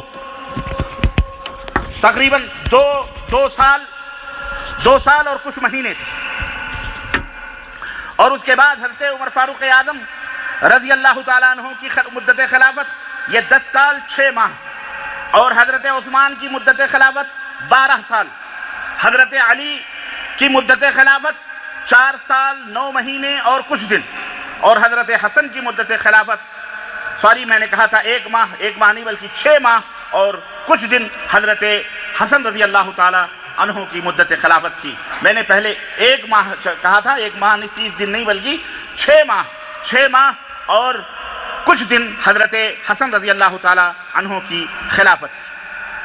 اور اس طرح سے حضرت امیر معاویہ رضی اللہ تعالی عنہ خلیفہ بنائے گئے. اور جناب علی اسد الغابہ جو تاریخ کی معتبر کتاب ہے اس کے اندر یہ بات لکھی ہوئی ہے کہ خلیفت 20 سنہ و خلیفہ 20 سنہ و امیراً 20 سنہ. امیر معاویہ کی یہ شان ہے, یہ مقام اور فضیلت ہے کہ 20 برس تک گورنر بھی رہے اور 20 برس تک بلا شرکت غیرے آپ خلیفہ بھی بنے رہے. کتنے؟ 20 برس تک گورنری اور 20 برس تک آپ خلیفہ بھی رہے. چنانچہ اس کے بعد فتنے ختم ہو گئے, امن و امان کا سلسلہ شروع ہو گیا, سارے بلوائی ٹھپ, اور وہ بیچ میں بڑے واقعات ہیں حضرت علی کے اور ان کے جنہوں نے حکم لگایا تھا, کیا کیا ہوا وہ خیر وہ کسی اور موقع پر. میں بالکل شارٹ میں آگے بڑھ رہا ہوں. حضرت یزید رحمہ اللہ کا دور آتا ہے, آئیے اس پر بھی گفتگو کرتے ہیں. حضرت امیر معاویہ رضی اللہ تعالیٰ عنہ کوفہ, حضرت امیر معاویہ رضی اللہ تعالیٰ عنہ خلیفہ بنا لیے گئے. آپ نے کوفہ کے گورنر حضرت مغیرہ ابن شعبہ رضی اللہ تعالیٰ عنہ کو بلایا اور کہا کہ میں اپنے بعد, جیسے ابوبکر صدیق نے اپنے بعد عمر کو خلیفہ منتخب کیا تھا, ایسے میں اپنے بعد اپنا ولی عہد اپنے بیٹے یزید کو بنانا چاہتا ہوں, یزید کو بنانا چاہ رہا ہوں. چنانچہ مغیرہ ابن شعبہ کے مشورے پر آپ نے یزید رحمہ اللہ کو اپنا ولی عہد مقرر کیا اور بیعت خلافت لی اپنے زمانے میں یزید کے ہاتھوں پر بیعت خلافت لی کی خلافت کی میرے بعد جو خلیفہ ہوگا وہ کون ہوگا؟ میرا بیٹا یزید ہوگا۔ حضرت امیر معاویہ رضی اللہ تعالیٰ عنہ کے بعد سن 60 ہجری کے اندر 60 ہجری میں جب حضرت امیر معاویہ کی وفات ہوئی، یزید کے ہاتھوں پر تمام شامیوں نے اور تمام اہل مدینہ نے اور دوسرے صوبے جات کے تمام مسلمانوں نے بیعت کی، جس کے اندر صحابہ بھی تھے۔ تقریباً اس زمانے میں 350 یا 300 کے قریب صحابہ تھے جنہوں نے حضرت یزید رحمہ اللہ کے ہاتھوں پہ بیعت کی۔ حضرت عبداللہ ابن عمر نے تو یہاں تک کہہ دیا اپنے خاندان والوں سے کہ اگر تم نے یزید کے ہاتھوں پہ بیعت نہ کی تو یاد رکھو جو بیعت کرے گا وہ مجھ سے ہے، جو بیعت نہیں کرے گا وہ مجھ سے بائیکاٹ ہے۔ مدینہ میں سبوں نے بیعت کی۔ یزید کے دور خلافت میں ہی میں یہ کربلا کا واقعہ پیش آیا، سانحہ کربلا جو نہایت ہی افسوسناک اور غمناک ہے۔ بہرحال میرے عزیزوں، میرے دوستوں اور بھائیوں، یہ واقعہ نہایت ہی دلدوز واقعہ، غمناک واقعہ، اس کی بھی حقیقت میں چاہ رہا تھا کہ آج میں آپ حضرات کی خدمت میں آج مکمل کرتا، لیکن تفصیلات میں جانے کے لیے ہمارے پاس وقت نہیں ہے، میں زیادہ وقت اس میں نہیں صرف کر سکتا کیونکہ تھوڑا سا تفصیل ہے، تھوڑا سا واقعہ ہے۔ میں انشاءاللہ زندگی رہی تو اگلے خطبے میں اپنے اس خطبے کو مکمل کروں گا انشاءاللہ تعالی۔ تو یہ حقائق ہیں، یہ سلسلے کی کڑیاں ہیں، ہے نا، سلسلے ہیں، یہ کڑیاں ہیں تاریخ کی جنہیں میں نے آپ حضرات کی خدمت میں رکھا ہے۔ اللہ عز و جل سے دعا ہے کہ اللہ تعالی ہمارے دلوں کو، ہمارے قلوب کو صحابہ کرام رضوان اللہ علیہم اجمعین کے تعلق سے پاک و صاف رکھے اور ہمیں اپنے نبی کے صحابہ سے محبت کرنے کی، اپنے جانوں اپنے مالوں سے بھی زیادہ محبت کرنے رکھنے کی توفیق عطا فرمائے، اور ہمیں تمام اہل بیت کرام اور تمام ازواج مطہرات، تمام صحابہ کرام سب سے محبت رکھنے کرنے اور عزت و تکریم کی ہم سب مسلمانوں کو توفیق عطا فرمائے۔ اور اللہ تبارک و تعالی ان تمام لوگوں کو جو صحابہ کا نام لے کر یا اشارتاً اور کنایتاً صحابہ کو برا کہتے ہیں، گالیاں بکتے ہیں، توہین کرتے ہیں، یہاں تک کہ کافر تک کہتے ہیں، استغفر اللہ ثم استغفر اللہ، اللہ ان سب کو ہدایت عطا فرمائے، ان سب کو سمجھ عطا فرمائے، انہیں یہودیوں کی سازشوں سے بچنے کی توفیق عطا فرمائے، ان کے ذاکرین، ان کے واعظین، ان کے مولویوں کو جو منبروں پر محرابوں پر بیٹھ بیٹھ کر اور سر پیٹ پیٹ کر کے روتے ہیں بھوں بھوں، اللہ تعالیٰ انہیں ہدایت عطا فرمائے، ان مکار اور ان عیاریوں اور ان جھوٹ اور کذب بازیوں سے اللہ تعالیٰ انہیں دور فرمائے، اور امت مسلمہ کے درمیان اختلاف، انتشار اور اس طرح سے محبت حسین اور محبت علی کا نام لے لے کر کے نفرتیں پھیلانا، نفرتیں لوگوں کے دلوں میں ڈالنا، بھلے کہنا نہیں لیکن نفرت پیدا کرنا، ایک قاتل، ایک مظلوم کی مظلومیت کو آپ بیان کر کر کے روئیں اور بتائیں کہ کس کس نے ظلم کیا ہے، تو بتائیے سننے والوں کے دلوں میں ان کے خلاف نفرت پیدا ہوگی کہ نہیں ہوگی؟ بھلے آپ ان کا نام نہ لیں، بھلے آپ ان کا ذکر نہ کریں، بھلے آپ ان کی طرف کچھ نہ کریں، لیکن ہر بیوقوف سے بیوقوف آدمی اس بات کو سمجھے گا کہ جنہوں نے قتل کیا انہیں قتل کر دینا چاہیے، انہیں نہ ملے وہ نہ ملے تو ان کے ماننے والوں کو قتل کر دینا چاہیے، جس کا نتیجہ آج آپ اپنے ملکوں میں دیکھ رہے ہو۔ کہیں بم بلاسٹ ہو رہا ہے، کہیں مسجدیں اڑائی جا رہی، کہیں مدرسے اڑائے جا رہے ہیں، کہیں اسکولوں میں بچوں کو مارے گی۔ کون لوگ ہیں؟ یہی خوارج زدہ اور یہی سبائیت زدہ، سبائی یہودیوں کے ایجنٹ، یہودیوں کے پروردہ، یہودیوں کی تاریخ بنائی ہوئی اور ان کی باتوں کو، جھوٹی باتوں کے اوپر عمل کرنے والے یہی جب و دستار پہن کر امت مسلمہ کے درمیان افتراق کا بیج بوتے ہیں اور آج تک بو رہے ہیں۔ وہ نظارہ یمن کے اندر آپ دیکھ لو، وہی نظارہ بحرین کے اندر دیکھ لو، وہی نظارہ سعودی عرب کے اندر دیکھو، وہی نظارہ آپ حج کے موقع پر بھی آپ نے دیکھا کہ آج تک یہ خبیث بلوائی یہودیوں کے ایجنٹ، یہودیوں کے پروردہ آج تک یہ اپنی ان حرکتوں سے باز نہ آئے کہ معصوم بے گناہ اللہ کا کلمہ بلند کرنے والے حاجیوں تک کو انہوں نے نہیں بخشا، اور زہریلی گیسیں چھوڑ کر آج ہزاروں حاجیوں کو انہوں نے ختم کروایا۔ یہی یہودی سازشیں ہیں میرے عزیزو، اسی یمن سے اٹھا تھا وہی یہودی نژاد جس نے خانہ کعبہ کو ڈھانے کی کوشش کی تھی، ابرہہ نام کا وہ بادشاہ یہودی، اللہ نے اس کو اوپر غضب نازل کیا۔ آج بھی وہی یمن سے یہودی بنام مسلمان، بنام اسلام اٹھا ہے، حوثی باغی یہ بنام اسلام آ کر کے اہل السنہ والجماعہ مسلمانوں کو قتل کر رہے ہیں اور ملک کو برباد کر کے سعودی عرب کو، کہیں بحرین میں، کہیں ملک شام کے اندر اور کہیں عراق کے اندر یہ چاروں طرف سے گھیر کر مکہ اور مدینہ کو نگلنا چاہتے ہیں۔ لیکن انشاءاللہ ان کا خواب کبھی شرمندہ تعبیر ہو سکتا اور اللہ تعالیٰ انہیں ذلیل و رسوا فرمائے، اللہ تعالیٰ انہیں ہلاک و برباد فرمائے، اللہ تعالیٰ ان کے اوپر اپنے قہر کی بجلیاں نازل فرمائے، اللہ انہیں ہمیشہ ناکامیوں کی مٹیاں چکھاتا رہے، اللہ انہیں ذلیل و رسوا فرمائے، یہ کبھی کامیاب انہیں اللہ نہ ہونے دے۔ یہ تاریخ رہی ہے اور یہ بھی میرا موضوع کبھی آئے گا کہ میں بتاؤں گا تاریخی تسلسل کے ساتھ کہ جناب علی کس طرح سے انہوں نے سچے مسلمانوں کو اسلام کا نام لے کر کے کیسے کیسے قتل کیا ہے اور کیسے کیسے تباہ و برباد کیا ہے اور آج تک کر رہے ہیں۔ اللہ تعالیٰ سے دعا ہے کہ اللہ ہمارے دلوں میں محبت عطا فرمائے، اتحاد و اتفاق عطا فرمائے، اور اللہ تعالیٰ ہمیں صحابہ، تابعین، تبع تابعین، ائمہ، محدثین سب کی اللہ تبارک و تعالیٰ محبت کرنے اور سب سے محبت کرنے کی توفیق عطا فرمائے، اور اللہ اس مملکت سعودی عربیہ کو قائم و دائم رکھے، اس کے حاسدین کو اللہ ذلیل رسوا فرمائے، اس کی طرف ٹیڑھی نظر رکھانے والوں کو اللہ ذلیل رسوا فرمائے۔ اسی طرح عالم اسلام میں جہاں کہیں بھی اسلام اور مسلمان رہتے ہیں اللہ سب کی حفاظت فرمائے اور سب کو اللہ تبارک و تعالیٰ اپنے امن و امان عطا فرمائے، اور تمام ملک کے حکمران و رہبروں کو اللہ تعالیٰ قرآن و سنت کے نافذ کرنے کی توفیق عطا فرمائے، اسلام کو قائم و دائم رکھنے کی توفیق عطا فرمائے، اور امن و امان اور سکون عطا فرمائے، اور اسلام اور مسلمانوں کو برباد کرنے والے، اسلام اور مسلمانوں کی طرف ٹیڑھی نظر دیکھنے والے، اسلام اور مسلمانوں کے خلاف قید اور مکر اور سازش کرنے والے، اللہ ان کے اوپر اپنی لعنتیں فرمائے، اللہ ان کے اوپر قہر کی بجلیاں نازل فرمائے، اللہ ان کے زمینوں کے نیچے سے زلزلے نازل فرمائے، اور اللہ تعالیٰ ان کی آنکھوں کو اندھا فرمائے، ان کی زبانوں کو گونگ فرمائے، آمین یا رب العالمین۔ بارک اللہ لنا ولکم فی القرآن العظیم ونفعنی وإیاکم بالآیات والذکر الحکیم، انہ تعالی جواد کریم ملک بالرؤوف الرحیم۔ ان الحمد للہ نحمده ونستعینه ونستغفره ونؤمن به ونتوکل علیہ ونعوذ باللہ من شرور انفسنا ومن سیئات اعمالنا من يهده الله فلا مضل له ومن يضلل فلا هادي له واشهد ان لا اله الا الله واشهد ان محمدا عبده ورسوله اما بعد فان خير الحديث كتاب الله وخير الهدي هدي محمد صلى الله عليه وسلم وشر الامور محدثاتها وكل محدثة بدعة وكل بدعة ضلالة وكل ضلالة في النار۔ قال الله تبارك وتعالى في كلامه المجيد: يا أيها الذين آمنوا اتقوا الله حق تقاته ولا تموتن إلا وأنتم مسلمون۔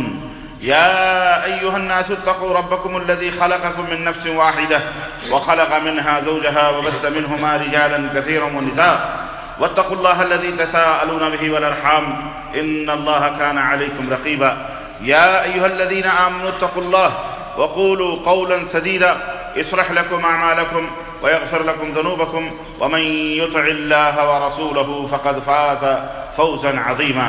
اللهم صل على محمد وعلى آل محمد كما صليت على إبراهيم وعلى آل إبراهيم إنك حميد مجيد۔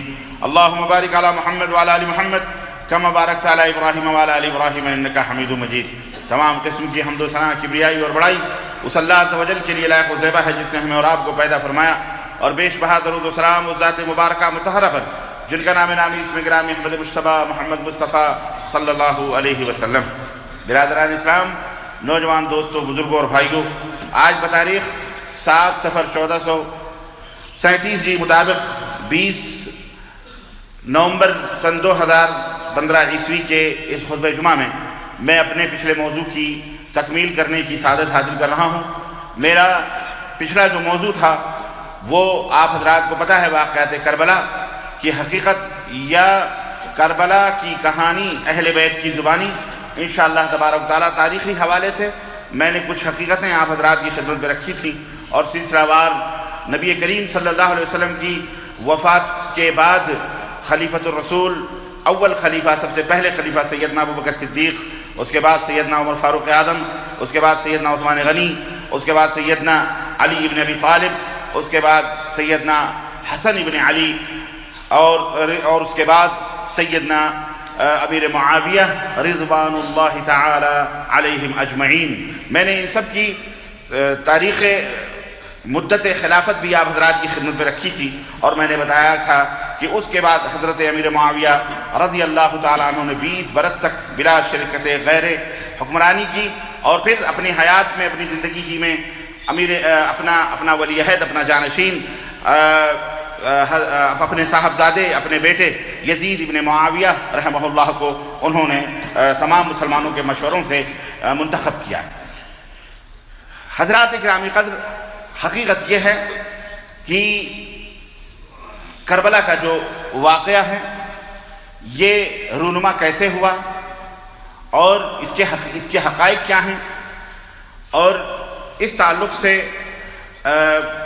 بہت ساری باتیں جو مسلمانوں کے پاس موجود رہی ہیں، اور حقیقی جو واقعہ ہے، گھر والے کی شہادت سب سے افضل اور سب سے بہترین ہوتی ہے۔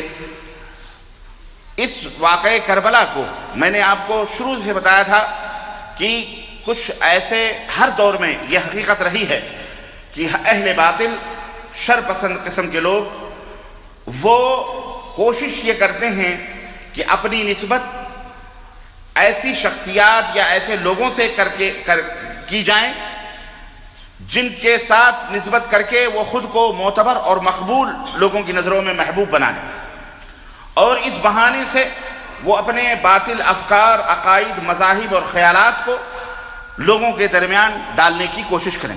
یہ ہر دور میں یہ بات رہی ہے، دوست بن کے پیٹھ میں چھرا گھونپنے کی یہ جو تکنیک ہے اور یہ جو سیاست ہے ہر دور میں رہی ہے، اور آج تک وہ سیاست چلی بھی آ رہی ہے۔ یہی حال کچھ یوں ہوا، شیعہ حضرات انہوں نے بھی یہی حال کیا۔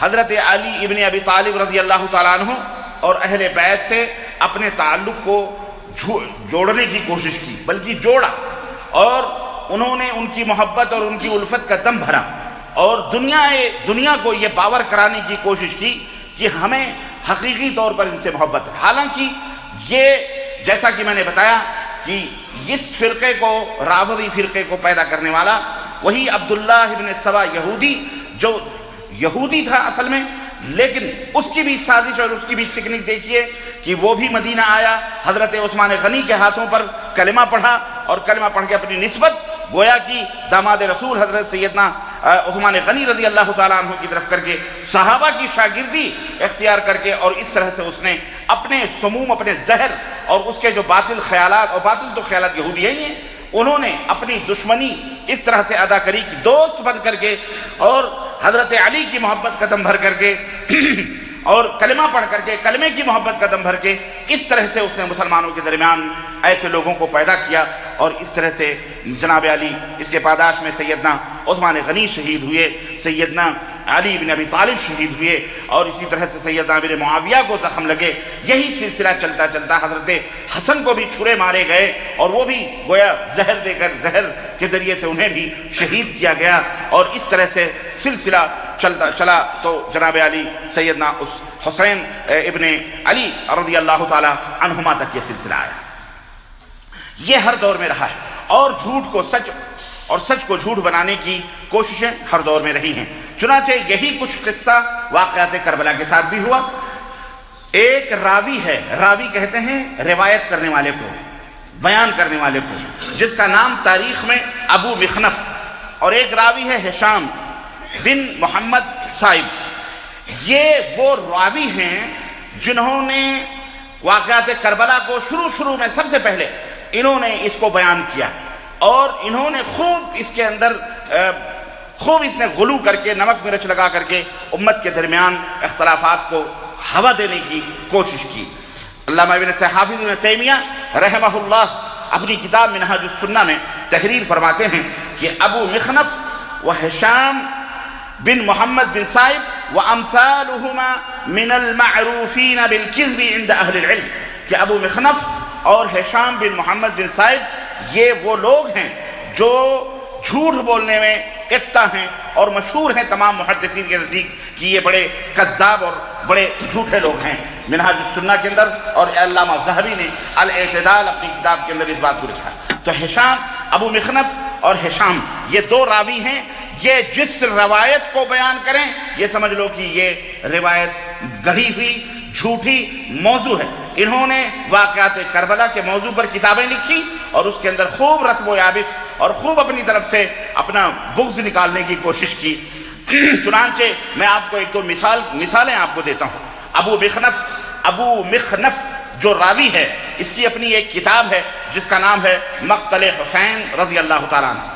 اس میں ایسی عجیب و غریب باتیں یہ اور روایات بیان کرتا ہے جنہیں عقل بھی تسلیم نہیں کرتی ہے، چہ جائے کہ یہ روایتاً یہ بات صحیح ہو۔ چنانچہ وہ لکھتا ہے کہ جب حضرت حسین رضی اللہ تعالیٰ عنہ کو شہید کر دیا گیا تو ان کا گھوڑا ہنہنانے لگا اور میدان کربلا میں وہ دوڑنے لگا اور مقتولین کی لاشوں کے پاس سے گزرتا اور پھر حضرت حسین کی لاش کو تلاش کرتا تھا، دیکھ رہا تھا کہ حضرت حسین کی لاش کہاں ہے۔ چنانچہ تلاش کرتے کرتے وہ حضرت حسین رضی اللہ تعالیٰ عنہ کی لاش کے پاس آ کر کے ٹھہر گیا اور اس نے اپنی پیشانی گھوڑے نے حضرت حسین کے لہو میں ڈبو دی اور وہ اگلے پاؤں سے زمین پر پٹکنے لگا اور اس قدر زور زور سے ہنہنانے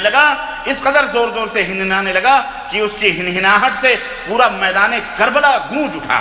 ابن سعد کی نظر حضرت حسین کے گھوڑے پر جب پڑی تو اس نے اپنے دوستوں سے کہا، فوج سے کہا کہ اللہ کی مار ہو تم پر، اس گھوڑے کو فوری طور پر میرے پاس لاؤ، یہ تو رسول اللہ صلی اللہ علیہ وسلم کا گھوڑا ہے اور ان کے نبی صلی اللہ علیہ وسلم کے عمدہ گھوڑوں میں سے ایک گھوڑا ہے۔ لشکریوں نے اس کا تعاقب کیا لیکن وہ گھوڑا بھاگا اور جب دیکھا کہ لوگ اسے پکڑنا چاہتے ہیں تو وہ زمین پر پاؤں پٹکنے لگا اور اپنی مدافعت کرنے لگا، حتیٰ کہ اس نے بہت سے آدمیوں کو ہلاک کیا، کئی شہ سواروں کو گھوڑے سے گرا دیا، مگر لشکری اسے گرفتار نہ کر سکے، اس گھوڑے کے اوپر قابو نہ پا سکے۔ یہ کتاب ہے ابو مخنف کی جس کا نام ہے مقتل حسین ابن علی رضی اللہ تعالی عنہ۔ اس کے صفحہ نمبر 94 میں یہ بات یہ لکھتا ہے۔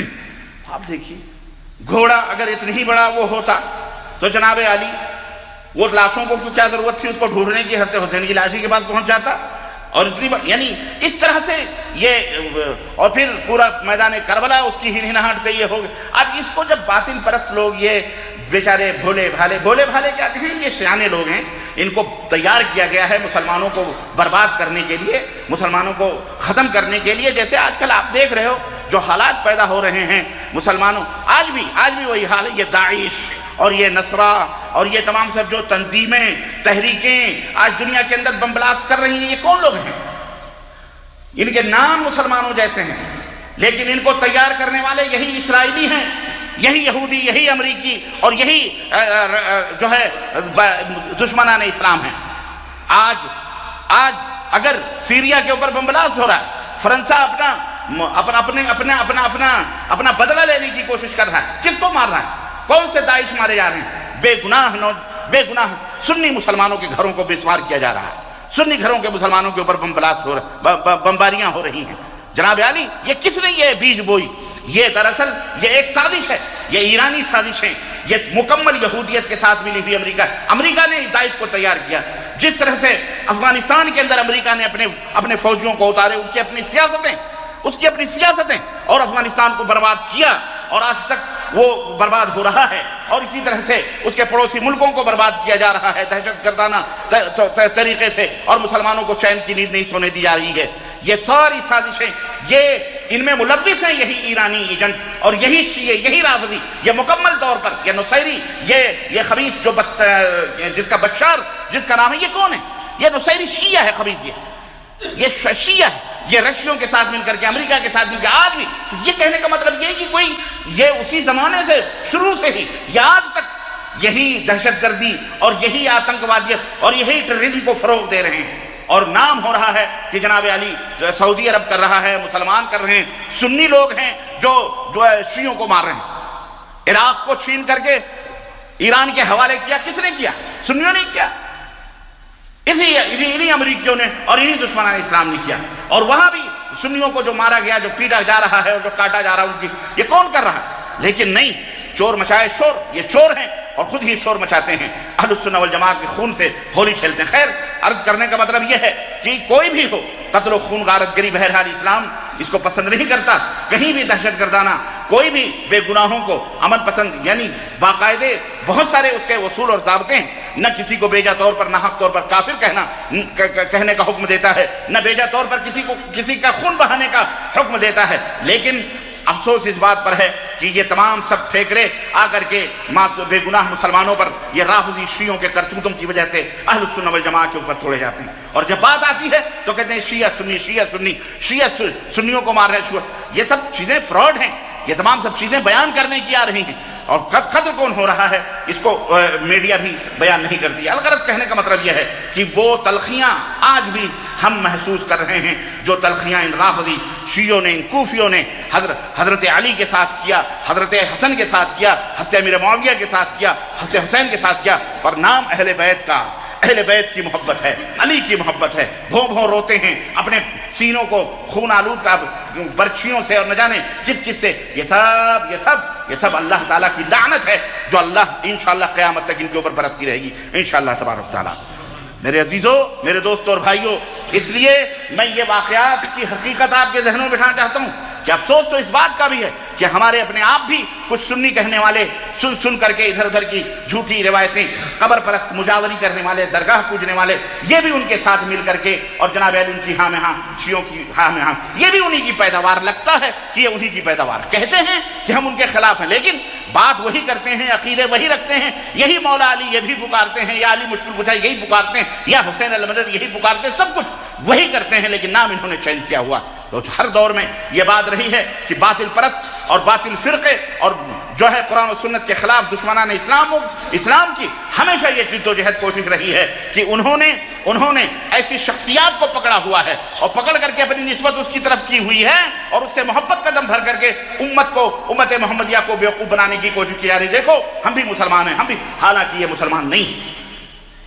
اس لیے اس تعلق سے بہت ہی سیدھی سادھی بات میں آپ حضرات کی خدمت کربلا کے واقعات کے تعلق سے جو رکھ رہا ہوں اس کی حقیقت یہی ہے تاکہ آپ کا ذہن صاف رہے، آپ اپنے دماغوں کو اور ان واقعات کو ذہن میں رکھیں گے تو انشاءاللہ تبارک تعالیٰ کوئی بھی گمراہ نہیں کر سکتا، آپ اس کو منہ توڑ جواب بھی دے سکتے ہیں۔ تو بہرحال اسی طرح سے یہی ابو مخنف شیعہ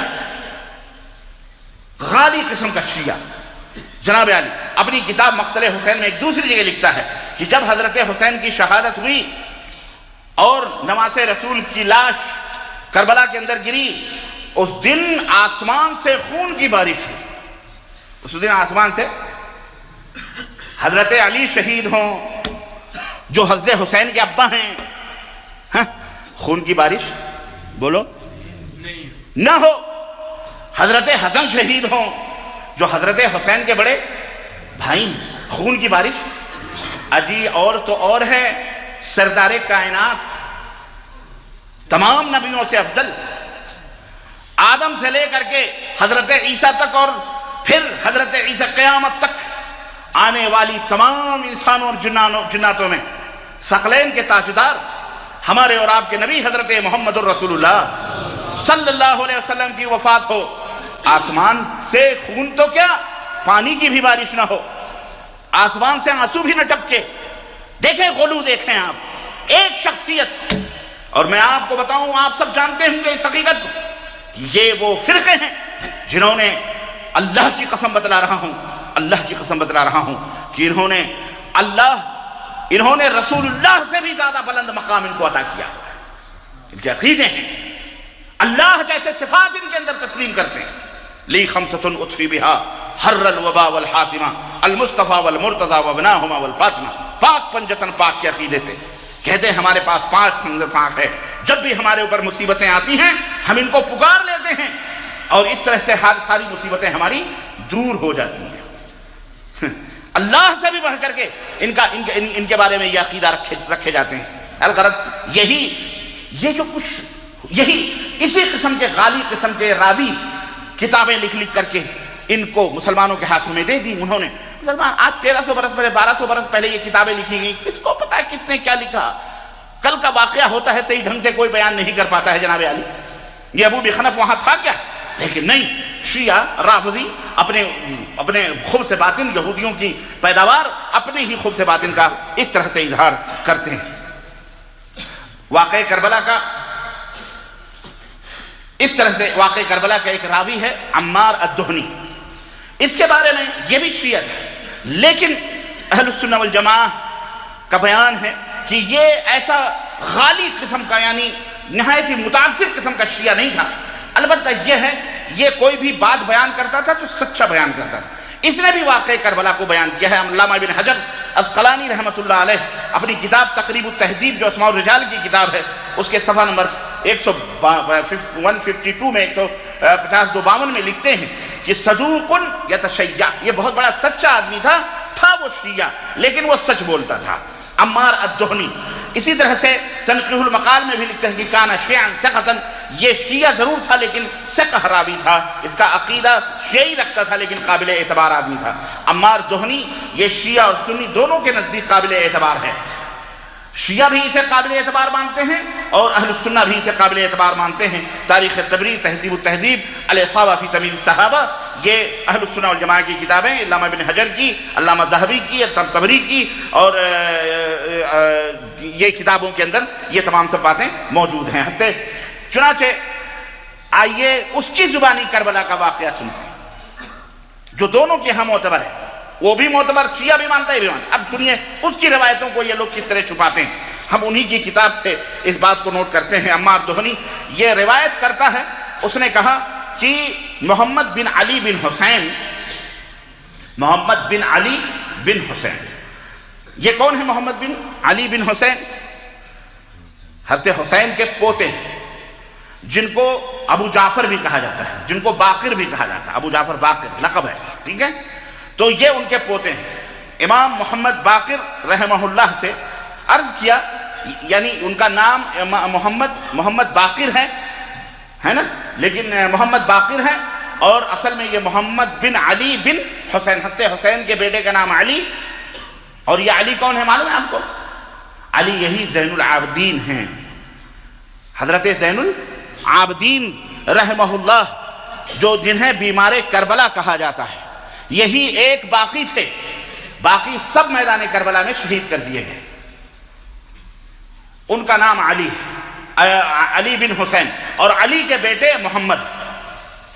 تو چونکہ وہ بیمار کربلا تھے، انہوں نے اپنی آنکھوں سے وہ منظر دیکھا، باپ نے بیٹے کو پورے واقعات بتائے، اب بیٹا محمد الباقر جو ہیں وہ پوری کہانی بتا رہے ہیں۔ چنانچہ عمار الدہنی کہتا ہے کہ اس نے محمد بن علی بن حسین سے عرض کیا، یعنی امام محمد باقر سے، کہ مجھ سے کربلا کا واقعہ ایسے انداز سے بیان کریں کہ گویا آپ خود وہاں موجود تھے، آپ اس طرح سے بیان کریں جیسے آپ سب کچھ دیکھ رہے تھے، چنانچہ اور آپ کے سامنے وہ ہو رہا تھا۔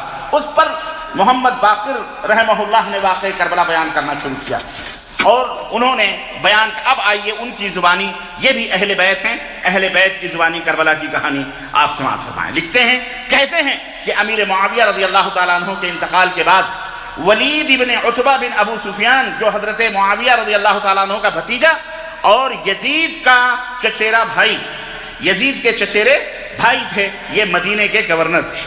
حضرت امیر معاویہ رضی اللہ تعالیٰ عنہ نے ان کو مدینے کا گورنر بنایا تھا۔ جب حضرت امیر معاویہ کی وفات ہو گئی تو یزید نے ولید ابن عتبہ کو خط بھیجا اور کہا کہ سارے مدینے کے لوگوں سے اعلان کر دو کہ وہ تمہارے ہاتھوں پر میری بیعت قبول کریں، بیعت لیں۔ چنانچہ یہ خبر صحابہ کرام تک پہنچی اور انہوں نے اپنی اپنی بیعتیں ولید ابن عتبہ کو دے دی، یعنی ہاں ہم بیعت کرتے ہیں۔ حضرت حسین ابن علی رضی اللہ تعالی عنہما تک ان کو بھی بلایا گیا اور کہا گیا کہ وہ یزید نے خبر پہنچائی ہے کہ اہل مدینہ سب لوگوں نے بیعت کر لی ہے، اہل مدینہ بھی بیعت اپنی کریں۔ تو حضرت حسین رضی اللہ تعالیٰ عنہ نے کہا کہ مجھے سوچنے کا موقع دیا جائے، مہلت دی جائے اور نرمی اختیار کی جائے۔ چنانچہ حضرت حسین رضی اللہ تعالیٰ عنہ کو مہلت ملی اور ان کو کہا گیا ٹھیک ہے آپ سوچ سمجھ کر کے پھر بیعت کیجئے گا۔ ان کو مہلت دے دی گئی اور اسی رات حضرت حسین رضی اللہ تعالیٰ عنہ مدینہ سے نکل کر مکہ المکرمہ چلے آئے۔ جب آپ مکہ معظمہ پہنچ گئے اور وہ حج کے ایام تھے، ذی الحجہ کا یا ذی قعدہ ذی الحجہ کا مہینہ تھا، تو وہاں پر جب پہنچے تو کوفیوں نے، کوفہ والوں نے، اور آپ کو یہ بھی معلوم ہونا چاہیے کہ اس وقت اسلامی سلطنت کا جو اسلامی سلطنت دارالسلطنت تھا وہ کہاں تھا؟ کوفہ کے اندر تھا. میں نے بتایا تھا کہ تینوں صحابہ خلفائے راشدین حضرت عثمان غنی تک دارالسلطنت مدینہ تھا، لیکن جب حضرت علی رضی اللہ تعالیٰ عنہ کو خلیفہ بنایا گیا تو ظالموں نے حضرت علی کو، اب ظاہر بیچارے وہ بھی مجبور ہی تھے، ان کو ورغلا کوفہ دارالسلطنت منتقل کیا گیا. گھر سے نکال کر آدمی کو مارنا بڑا آسان ہوتا ہے، تو ان کوفی و خبیثوں نے انہوں نے نکال کر کے وہاں لے کر کے گئے ان بلوائیوں نے، اور وہیں پر دارالسلطنت کوفہ کو ٹھہرایا گیا. چنانچہ کوفیوں ہی نے حضرت حسین کے پاس خطوط بھیجے. ایک روایت میں آتا ہے 500 خطوط بھیجے، ایک روایت میں آتا ہے بوریاں بھر کی خطیں آئیں، ایک روایت میں آتا ہے کئی ہزار خطوط کوفیوں نے بھیجے. اور ان خطوں میں انہوں نے یہی قاصد اور پیغامات بھی بھیجے اور عرض کیا کہ اے حسین ابن علی رضی اللہ تعالیٰ عنہ، آپ کوفہ تشریف لے آئیں، ہم آپ کی بیعت کرنا چاہتے ہیں، ہم لوگوں نے یزید کی بیعت سے انکار کر دیا ہے، آپ کوفہ آ جائیں، ہم آپ کی بیعت کرنا چاہتے ہیں. ہم اس کے گورنر کے پیچھے بھی نماز نہیں ادا کرتے. اس وقت حضرت نعمان ابن بشیر رضی اللہ تعالیٰ عنہ گورنر تھے، صحابی رسول. کوفے کے لوگوں نے کہا کہ ہم اس کے پیچھے بھی نماز نہیں پڑھ رہے ہیں. اب آپ غور کیجئے ذرا ان جملوں پر. جو صحابی رسول کے پیچھے نماز نہ پڑھے وہ کون ہو سکتا ہے؟ وہ حضرت حسین کا دوست ہو سکتا ہے؟ لیکن نہیں. خیر، واقعہ ہے عمار ابن دہنی کہتا ہے حضرت محمد باقر یعنی حضرت حسین کے پوتے یہ بیان کرتے ہیں کہ انہوں نے یہ کہا کہ ہم اس کے گورنر کے پیچھے بھی ہم نے نماز پڑھنا چھوڑ دیا ہے. اس وقت کوفہ کے گورنر حضرت نعمان ابن بشیر رضی اللہ تعالیٰ عنہ. جب کوفیوں کی طرف سے اس قسم کے پیغامات آئے تو حضرت حسین رضی اللہ تعالیٰ عنہ، ظاہر ہے کہ وہ نارمل آدمی، بڑے 59 برس، ایک کم 60 برس کے جو ہے آدمی تھے، کوئی بچے نہیں تھے، کوئی چھوٹے نہیں تھے، ہوشیار تھے، عقل پختہ ہو چکی تھی.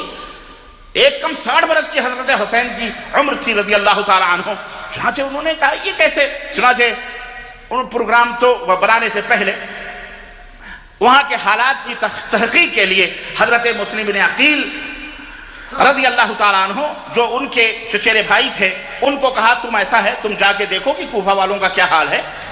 تحقیق کے لیے ان کو پہلے روانہ کیا. چنانچہ حضرت مسلم بن عقیل مکہ سے واپس ہوئے، مدینہ آئے اور مدینہ سے 2 آدمیوں کو اپنے ہمراہ لیا اور لے کر کے کوفہ کی طرف روانہ ہوئے. انتہائی خطرناک راستوں سے گزرتے ہوئے اور ریگستانی علاقوں سے وہ کوفہ کی طرف روانہ ہوئے. یہاں تک کی روایت میں آتا ہے کہ ایک رہبر، 2 رہبر تھے، اس میں ایک رہبر اتنی خطرناک راستے سے لے کے گئے تھے وہ لوگ کہ پیاس کی شدت سے راستے ہی کے اندر وہ انتقال کر گیا. ان کا جو ایک گائیڈ تھا وہ انتقال کر گیا. اس صورتحال کو دیکھ کر حضرت مسلم بن عقیل رضی اللہ تعالیٰ عنہ نے پھر ایک قاصد کو بھیجا اور کہا کہ جا کر کے ان سے کہہ دیا جائے کہ حضرت حسین سے معذرت کر لو کہ یہ بہت خطرناک راستہ ہے، مجھے معاف کر دیں، مجھے وہاں نہ بھیجیں. لیکن حضرت حسین رضی اللہ تعالیٰ عنہ نے انہیں معذرت ان کی قبول نہیں کی اور کہا نہیں، تم سفر کو جاری رکھو اور کوفہ جا کر کے پتہ لگاؤ. وہاں جا کر کے حضرت مسلم بن عقیل رضی اللہ تعالیٰ عنہ ایک کوفی اوسجا کے گھر میں جا کر کے قیام کیا. اور کوفیوں نے جب دیکھا کہ مسلم بن عقیل جو نبی حضرت حسین، ان کو بتایا کہ ہم کو حضرت حسین نے بھیجا ہے حقیقت احوال کے لیے، تو چنانچہ خفیہ طور پر کوفی ان سے ملنا شروع ہوئے. خفیہ طور پر ان سے دھیرے دھیرے ملنا شروع ہوئے اور تقریباً 12,000 کوفیوں نے حضرت مسلم بن عقیل کے ہاتھوں پہ بیعت کی. کتنے؟ اور ایک روایت میں آتا ہے تقریباً 40,000 کی تعداد تھی. بعد میں دھیرے دھیرے چنانچہ اس وقت 12,000 کوفیوں نے حضرت حسین رضی اللہ تعالیٰ عنہ کے ہاتھ پر کے لیے بیعت کی حضرت مسلم بن عقیل کے ہاتھوں پر. اور جب دیکھا حضرت مسلم عقیل نے کہ اتنی بڑی جم غفیر ہمارے ساتھ بیعت کر رہی ہے تو قاصدوں کو بھیجا مکہ اور خط دے کر کے بھیجا کہ میرے چچیرے بھائی اس وقت کوفہ کے لوگ تیار ہیں، واقعی جو خطوط گئے ہیں وہ صحیح ہیں، آپ فوری طور پر آ جائیں اور ان کی بیعت قبول فرمائیں. ادھر قاصد گیا ادھر مدینہ مکہ ان کا پیغام لے کر کے، اور ادھر امام مسلم جو ہے کوفہ کے جو گورنر حضرت نعمان ابن بشیر رضی اللہ تعالیٰ عنہ نے جب دیکھا یہ حال چال، خاموش رہے وہ سیدھے سادے آدمی. لیکن ایک یزید ابن معاویہ کے چاہنے والوں میں سے ایک شخص جس کا نام عبداللہ ابن مسلم حضرمی تھا، اس نے حضرت نعمان ابن بشیر سے کہا کہ شہر کے حالات خراب ہو رہے ہیں، لوگ یزید کی بیعت کے بجائے مسلم بن عقیل کے ہاتھوں بیعت کر رہے ہیں اور آپ خاموش بیٹھے، آپ کچھ نہ کچھ کیجئے. لیکن ان کی خاموشی بدستور قائم رہی. اس عبداللہ ابن مسلم نے ایک قاصد کو بھیج کر کے ملک شام حضرت یزید رحمہ اللہ تک یہ خبر پہنچائی کہ یہاں شہر کے حالات بڑے گڑبڑ چل رہے ہیں اور یہاں نعمان ابن بشیر رضی اللہ تعالیٰ عنہ بالکل خاموش ہیں۔ اس کے بعد یزید نے اپنے ایک آزاد کردہ غلام کو بلایا جس کا نام سرحون تھا، اس سے مشورہ کیا۔ اس نے کہا اگر آپ کے والد زندہ ہوتے اور میں کوئی مشورہ دیتا تو وہ ضرور قبول کرتے تھے، تو کیا آپ کو اگر کوئی مشورہ میں دوں تو آپ قبول کریں گے؟ اور یزید نے کہا بے شک قبول کریں گے۔ سرحون نے جو آزاد کردہ غلام تھا اس نے کہا آپ ایسا کرو، عبید اللہ ابن زیاد جسے آپ نے بصرہ کا گورنر بنایا ہے وہاں سے ہٹا کر کوفہ کا گورنر بنا دو، معاملات صحیح ہو جائیں گے۔ یزید نے کہا میں تو یہ سوچ رہا تھا کہ اس کو بصرہ کے گورنری سے بھی ہٹا دیں، لیکن خیر آپ مشورہ دے رہے ہیں تو کوئی بات نہیں۔ چنانچہ ان کو حکم بھیجا کہ تم فوری طور پر بصرہ سے نکل کر کے اور تم کوفہ کی گورنری قبول کرو۔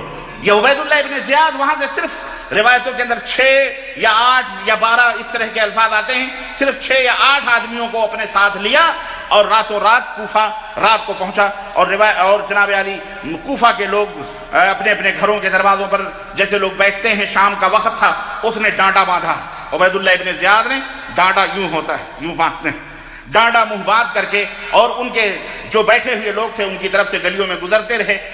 ان لوگوں نے سوچا کہ حضرت حسین رضی اللہ تعالیٰ عنہ تشریف لے آئیں، چنانچہ جس مجلس سے گزرتا اس مجلس سے یہی صدا آتی سلام علیک یا ابن علی حسین رضی اللہ تعالیٰ، حسین سلام علیک یا حسین، سلام علیک یا حسین۔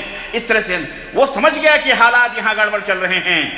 اس نے کہا ٹھیک ہے، چنانچہ رات کے وقت وہ وہاں اپنے قصر میں اپنی عمارت گورنری ہاؤس وہاں پہنچا، اور صبح جب ہوئی تو ابن زیاد نے کوفہ کے جو سردار تھے ان کو بلایا اور اپنے ایک غلام کو 3000 درہم دیا اور کہا کہ جا کے پتہ لگاؤ کہ یہ مسلم بن عقیل کہاں چھپے ہوئے ہیں، کہاں بیعتیں ہو رہی ہیں، کون بیعت لے رہا ہے، پتہ لگاؤ۔ لیکن اپنے آپ کو ظاہر یہ نہ کرنا کہ میں کون ہوں، تم یہ ظاہر کرنا کہ میں حمص سے آیا ہوں، یعنی ملک شام سے آیا ہوں، وہاں کا باشندہ ہوں اور میں بیعت کرنے کے لیے آیا ہوں، اور یہ رقم 3000 کی ان کی خدمت میں پیش بھی کرنی ہے جو آپ کے مشن کے لیے خرچے کے لیے میں دینا چاہتا ہوں۔ غلام اس بہانے کو لے کر کے کوفہ کے اندر ڈھونڈتا رہا، چنانچہ ایک آدمی اسے ملا، اس نے کہا ہاں تم نے تو بہت، اور وہ رقم پیش کی اور بیعت کا ارادہ ظاہر کیا، تو اس آدمی نے خوش ہو کر کہا کہ تمہیں ہدایت کا راستہ بھی نصیب ہو گیا ہے، لیکن افسوس کہ ابھی تک ہمارا کام مکمل نہیں ہوا ہے، ہمیں جو کرنا ہے، لیکن آؤ ہم جو ہے تمہیں وہاں تک پہنچاتے ہیں، مسلم بن عقیل تک۔ چنانچہ وہ آدمی غلام کو لے کر کے مسلم بن عقیل تک پہنچا، مسلم بن عقیل رضی اللہ تعالیٰ عنہ کی خدمت میں اس نے وہ 3000 درہم پیش کیے، بیعت کی، اور وہاں سے جب واپس آیا تو سیدھا ابن زیاد کے گورنری ہاؤس میں جا کے کہا فلاں فلاں جگہ مسلم بن عقیل بیٹھے ہوئے ہیں اور وہاں بیعت چل رہی۔ اس نے اسی دوران جب ابن زیاد کو پتہ چل گیا کہ مسلم بن عقیل فلاں جگہ ہیں، تو اس نے فوری طور پر پولیس کو بھیجا، لیکن اسے یہ رپورٹ بھی ملی کہ اب اس وقت وہ جس کے گھر کے اندر مسلم عقیل تھے، مسلم عقیل جس کے گھر میں تھے اوسجا کے گھر میں، وہاں سے منتقل ہو کر عروہ بن ہانی بن عروہ کے گھر آ گئے، وہاں سے اس جگہ کو چھوڑ کر ہانی بن عروہ کے گھر وہ منتقل ہو گئے۔ چنانچہ ابن زیاد کو پتہ چلا تو مسلم بن عقیل اس کو پتہ چلا کہ ہانی بن عروہ کے گھر میں موجود ہیں، اس نے سرداران کوفہ سے کہا کیا بات ہے کہ آپ سب کو میں دیکھ رہا ہوں لیکن ہانی بن عروہ نظر نہیں آ رہے ہیں، بڑی شخصیت تھی کوفہ کی، ہانی بن عروہ نظر نہیں آ رہے ہیں۔ چنانچہ محمد بن اشعث چند ساتھیوں کو لے کر کے ہانی کے دروازے پر آئے، ہانی بن عروہ اپنے گھر کے دروازے پر کھڑے ہوئے تھے، انہوں نے کہا کہ گورنر نے آپ کو مدعو کیا ہے، آپ کو بلایا ہے، لہذا آپ گورنر کے پاس چلیے۔ چنانچہ اس آدمی کے زور پر ہانی بن عروہ مجبوراً وہاں پہنچے۔ جب وہاں پہنچے تو کوفہ کے چیف جسٹس حضرت قاضی شریح رحمہ اللہ ان کی عبید اللہ ابن زیاد کے پاس بیٹھے ہوئے تھے، ان سے مخاطب ہو کر کہا، ان سے عبید اللہ ابن زیاد نے جب دیکھا کہ ہانی بن عروہ آ گئے ہیں تو چیف جسٹس قاضی شریح کو دیکھ کر کے ابن زیاد نے کہا اس احمق کو دیکھو، اس کی قضا ہمارے پاس ہے، اس کی موت ہمارے پاس لے کر کے آئی ہے، حانی نے سلام کیا. ابن زیاد نے کہا یہ بتاؤ مسلم بن عقیل کہاں ہیں؟ مسلم بن عقیل کہاں ہیں؟ حانی بن عروہ نے کہا مجھے علم نہیں ہے، مجھے علم نہیں ہے. اس پر عبید اللہ ابن زیاد نے 3000 والے درہم کو ان کے سامنے کھڑا کر دیا. جو 3000 درہم دے کے آیا تھا اس کو ان کے سامنے کھڑا کر دیا. کہا اب بتاؤ مسلم بن عقیل کہاں ہیں؟ حانی بن عروہ چپ ہو گئے، لاجواب ہو گئے، اور اس نے کہا کہ میں نے ان کو نہیں بلایا، وہ خود بخود میرے گھر میں آئے ہیں، وہ خود بخود میرے گھر میں منتقل ہوئے ہیں. ابن زیاد نے کہا اس کو حاضر کرو. اس پر حانی بن عروہ نے پس و پیش شروع کری. ابن زیاد نے اپنے قریب بلایا، اس کے ہاتھ میں ایک چھڑی تھی اور اتنی زور سے اس کے منہ پہ چھڑی ماری کہ اس کا ہونٹ جو ہے پھٹ کر کے خون بہنے لگا اور بھویں چڑھ گئیں.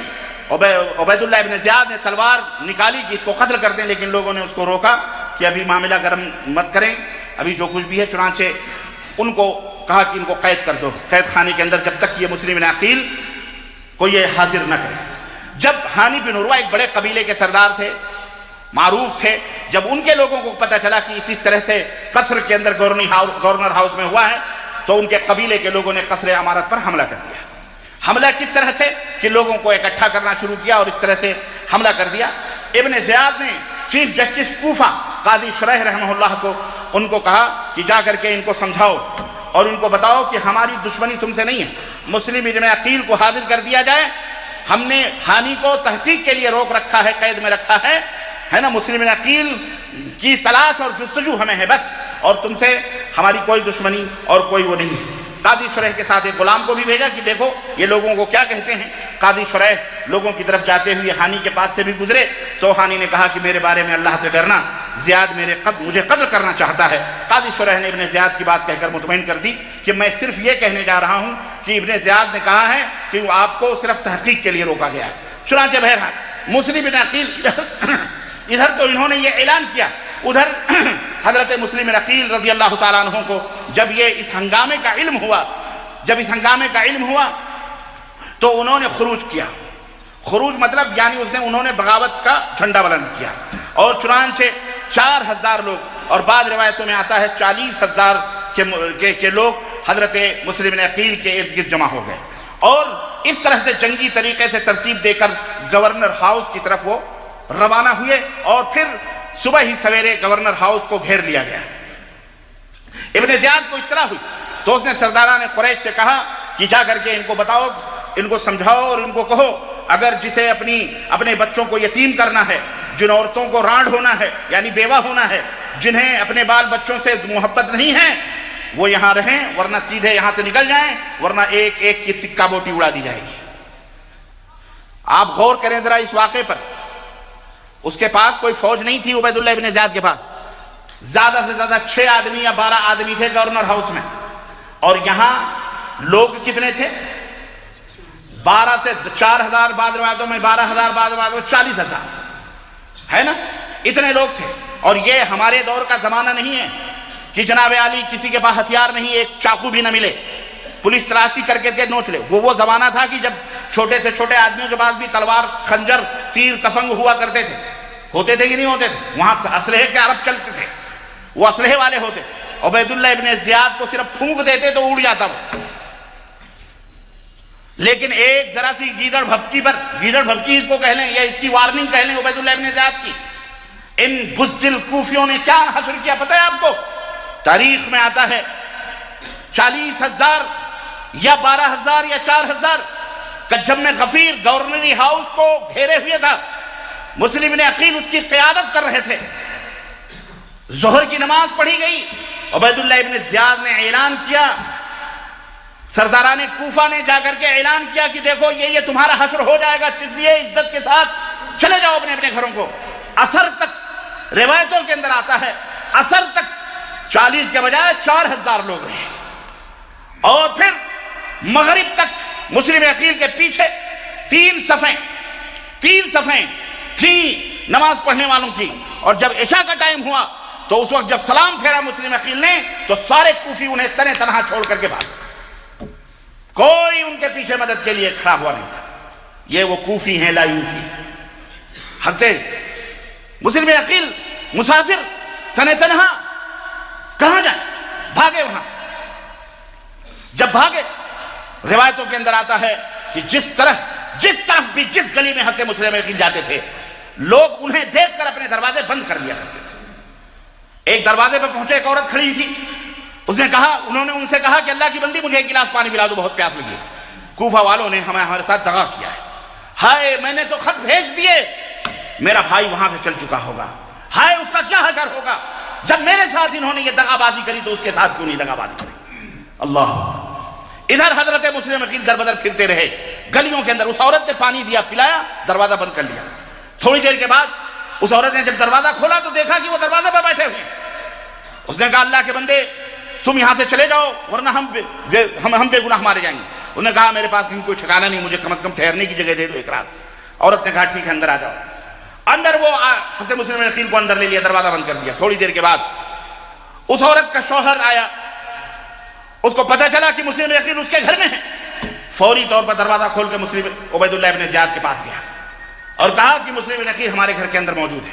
فوری طور پر فوج کو دی گئی، آرڈر دیا عبید اللہ ابن زیاد نے، اور راتوں رات مسلم یقین کو دروازے کے اوپر جب دستک دی گئی تو فوج وہاں کھڑی ہوئی تھی۔ حضرت مسلم یقین کو جب پتہ چلا کہ فوج پہنچ چکی ہے تو وہ بھی اب مرتے نہ تو کرتے کیا، یا تو گرفتار ہو جائیں، وہ بھی مرنا ہے، اور ویسے بھی انہوں نے تلوار سونت لی اور اس طرح سے باہر نکلے کہ ہم یا تو کٹیں گے یا مریں گے۔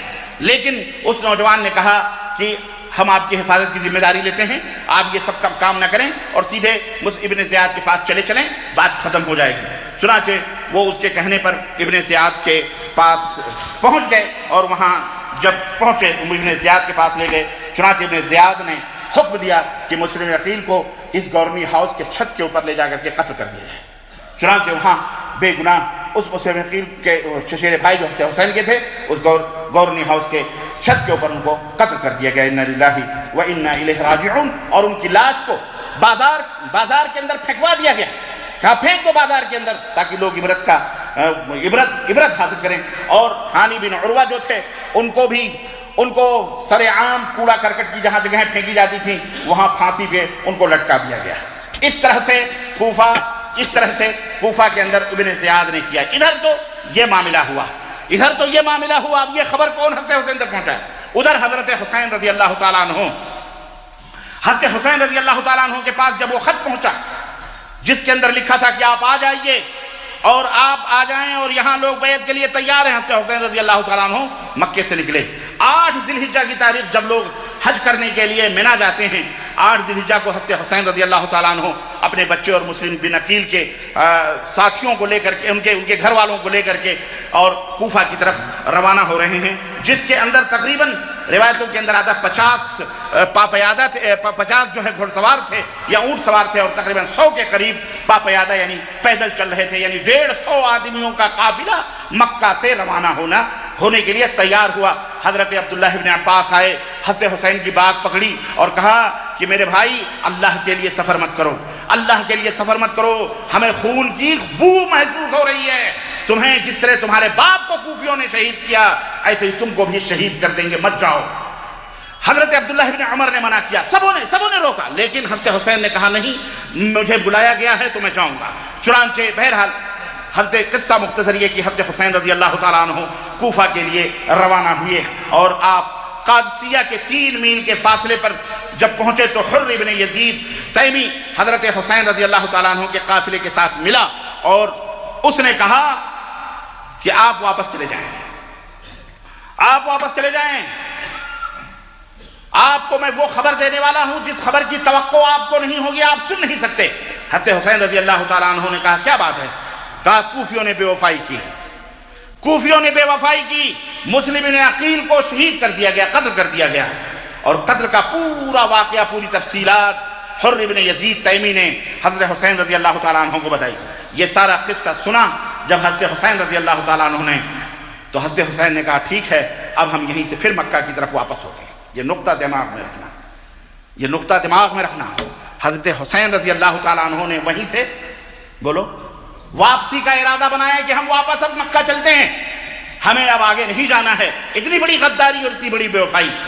پھر لیکن مسلم رضی اللہ تعالیٰ، مسلم عقیل رضی اللہ تعالیٰ عنہ کے بھائی ساتھ میں تھے، انہوں نے کہا ہم اتنی آسانی سے واپس نہیں جائیں گے، آپ کا بھائی اگر شہید ہوتا، قتل کر دیا جاتا، تو کیا آپ ایسے ہی واپس ہو جاتے؟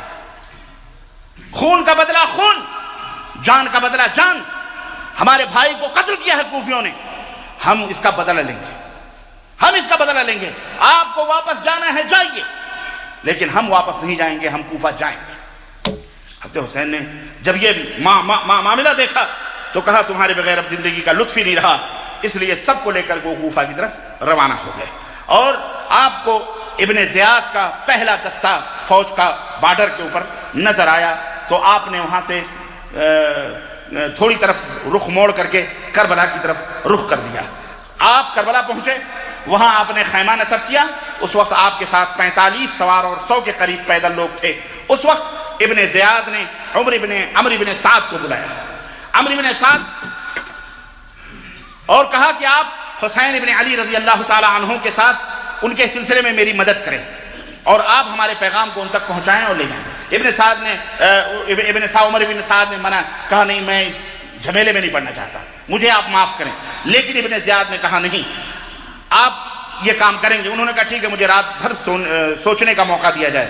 چنانچہ عمر بن سعد سوچنے کے بعد انہوں نے آمادگی کا اظہار کیا، اور اس طرح کربلا میں حضرت حسین رضی اللہ تعالیٰ عنہ کی خدمت میں عمر بن سعد حاضر ہوئے۔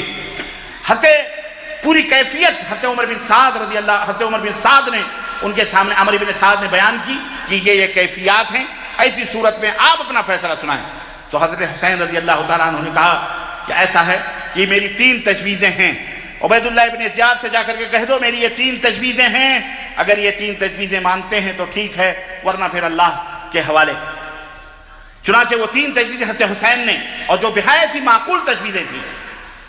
ایک تجویز اس میں یہ تھی کہ مجھے کسی اسلامی سرحد پر جانے دو، میرا راستہ چھوڑ دیا جائے، میں کسی اسلامی سرحد پر جاؤں گا، وہاں پہ اللہ کی راہ میں شہید ہو جاؤں گا، یا جو ہوگا دیکھا جائے۔ نمبر 2، یا مجھے موقع دو، میرا راستہ چھوڑ دو اور مجھے موقع دو، مجھے ملک شام جانے دو، یزید کے ہاتھوں پر میں بیعت، وہاں اس کے ہاتھ میں ہاتھ اپنا دے دوں گا اور وہاں بیعت کر لوں گا۔ تیسرا آپشن یہ ہے، اگر یہ دونوں تمہیں منظور نہیں ہے تو پھر مجھے مدینہ واپس جانے دو، جہاں سے میں آیا ہوں میں وہاں واپس چلا جاؤں۔ چنانچہ حضرت عمرو بن سعد یہ تینوں آپشنز لے کر کے عبید اللہ ابن زیاد کے پاس پہنچے، اور عبید اللہ ابن زیاد کے سامنے یہ تجویز رکھی۔ عبید اللہ ابن زیاد نے کہا، اور اس کے جتنے بھی مشیر کار تھے انہوں نے کہا یہ تجویز ناقابل قبول ہے، حسین کو بولو سب سے پہلے مجھ سے بیعت کریں، اس کے بعد یزید کی بیعت۔ یہاں آ کر کے معاملہ پھنسا اور اسی بنیاد پر لڑائی شروع ہوئی۔ یہی جنگ کی بنیاد ہے۔ یہاں لوگ نہ جانے کیسے کیسے بھون بھون روتے ہیں، قصے بیان کرتے ہیں، یزید نے مارا فلان۔ میاں اس کربلا کے میدان میں جاؤ، تاریخ کا کوئی بھی، یہ جھوٹے خبیث کی بات الگ ہے، ایک بھی شامی فوج نہیں تھی، ایک بھی شامی فوج کا ایک بندہ بھی نہیں تھا، سارے کے سارے کوفی تھے۔ سارے کے سارے کون تھے؟ کوفی تھے، جنہوں نے حضرت مسلم عقیل کو شہید کروایا، اور جو اس فوج کے اندر بھی موجود تھے۔ حضرت حسین رضی اللہ تعالیٰ عنہ نے کہا ایسا نہیں ہو سکتا، ہم یزید کے ہاتھ پہ بیعت کریں گے، اس کے ہاتھ پہ بیعت کیوں کریں؟ لیکن اسی کے اوپر تکرار اور اسی کے اوپر لڑائی شروع ہوئی، اور حضرت حسین ابن علی رضی اللہ تعالیٰ عنہ کے گود میں جو بچہ تھا صاحب چھوٹا سا ان کا اپنا، اس کے اوپر کسی دشمن نے تیر مارا، وہ بھی شہید ہوا، اور سارے لڑ کر کے بہرحال شہید ہوئے۔ اور آخر میں حضرت حسین رضی اللہ تعالیٰ عنہ تلوار لے کر کے باہر نکلے، اور اس طرح سے انہیں بھی میدان کربلا میں شہید کر دیا گیا مظلومانہ طریقے سے رضی اللہ تعالیٰ عنہ۔ انا للہ و انا الیہ راجعون۔ اور جس شخص نے حضرت حسین رضی اللہ تعالیٰ عنہ جس شخص کے ہاتھوں شہید ہوئے وہ بھی کون تھا؟ یہی ہانی ابن عروہ کے قبیلے کا آدمی، قبیلے مزہج کا آدمی تھا، جس نے حضرت حسین ابن علی رضی اللہ تعالیٰ عنہ کا قتل کیا، اور جس نے قصر عمارت پر چڑھائی کروائی تھی۔ چنانچہ یہی وہ شخص تھا جو آپ کے سر کو تن سے جدا کر کے ابن زیاد کے پاس لے گیا، اور پھر وہاں سے وہ سر مبارک یزید ابن معاویہ روایتوں کے اندر آتا وہ پہنچا دیا گیا۔ ادھر عمر ابن سعد بھی حضرت حسین رضی اللہ تعالیٰ عنہ کے پورے خاندان کو، جو عورتیں بچے جو باقی بچے تھے ان کو لے کر ابن زیاد کے پاس پہنچے۔ ان کا صرف ایک لڑکا علی ابن حسین، یعنی جن کو زین العابدین کہا جاتا ہے، رضی اللہ تعالیٰ عنہ، وہی بچے تھے جو اس روایت کے راوی، یہ جو روایت آپ نے سنی ہے ابو جعفر باقر کے والد تھے، یعنی حضرت حسین کے بیٹے اور حضرت باقر کے یہ باپ تھے۔ یہ پوری روایت الاصابہ فی تمیز صحابہ علامہ ابن حجر عسقلانی رحمۃ اللہ علیہ کی کتاب کے اندر موجود ہے۔ تاریخ طبری کے اندر اتنا اور زیادہ ہے کہ سنان ابن انس اشجعی نے حضرت حسین کی گردن کو جسم سے جدا کیا اور حضرت حسین کو شہید کیا، اور خولی الاصبحی نے جو کوفی تھا اس نے سر کو کاٹا۔ یہ بھی تاریخ طبری کے اندر موجود ہے۔ اور وہ شعر پڑھنے لگا، کہنے لگا اوقر رکابی فضة وذهبا قد قتلت الملك المحجب قتلت خیر الناس اما وابا قتلت خیر الناس اما وابا وخیرهم اذ ينتسبون نسبا، کہ اے لوگوں میرے اونٹ کو سونے اور چاندی سے بھر دو، میں نے ایسے بادشاہ کو قتل کیا ہے جس تک رسائی بہت مشکل ہے، میں نے ایسے انسان کو مارا ہے جس کے ماں اور باپ سب سے افضل ہیں اور نسب کے اعتبار سے سب سے بہتر ہیں۔ جس کمینے نے حضرت حسین کو شہید کیا تھا اس کا یہ شعر تھا، وہ شعر کہتے ہوئے فخر کر رہا تھا۔ الغرض میرے عزیزو، کوفہ مکمل طریقے سے جس طرح مدینہ بلوائیوں کا اڈا بن چکا تھا، کوفہ بھی اور یہ سارے یہودی سازشیں ابن سبائی گروپ، ابن سبا کی تیار کردہ یہ لوگ تھے جو چاروں طرف سے وائرس کی طرح پھیلے ہوئے تھے۔ جس طرح آج اس دنیا کے اندر چلا رہے ہیں لوگ کہ جناب کوئی القاعدہ چلا رہا ہے، کوئی داعش چلا رہا ہے، کوئی النصر چلا رہا ہے، کہ اس طرح سے اس کے وائرس وہ دیکھو پاکستان میں پہنچے ہوئے، وہ دیکھو ہندوستان میں، وہ دیکھو برطانیہ میں، وہ دیکھو امریکہ کے اندر، سارے اس کے وائرس پھیلے ہوئے ہیں۔ یہ سبائی گروپوں کے وائرس اسی وقت سے پورے ملت اسلامیہ کو اندرونی طور پر کھوکھلا کر رہے تھے اور آج تک یہ کھوکھلا کر رہے ہیں، اور یہی وہ کڑیاں ہیں جو آج تک ہم لوگ اس تلخی کو محسوس کر رہے ہیں اور اس کو کر رہے ہیں۔ اس میں کوئی شک نہیں، حضرت حسین رضی اللہ تعالیٰ عنہ مظلومانہ طور پر شہید ہوئے، ہم سب کو اس کا افسوس ہے اور ہم ان کے لیے دعا کرتے ہیں کہ اللہ تعالیٰ انہیں شہادت کا اعلیٰ مقام عطا فرمائے۔ وہ سیدہ شباب اہل الجنہ ہیں،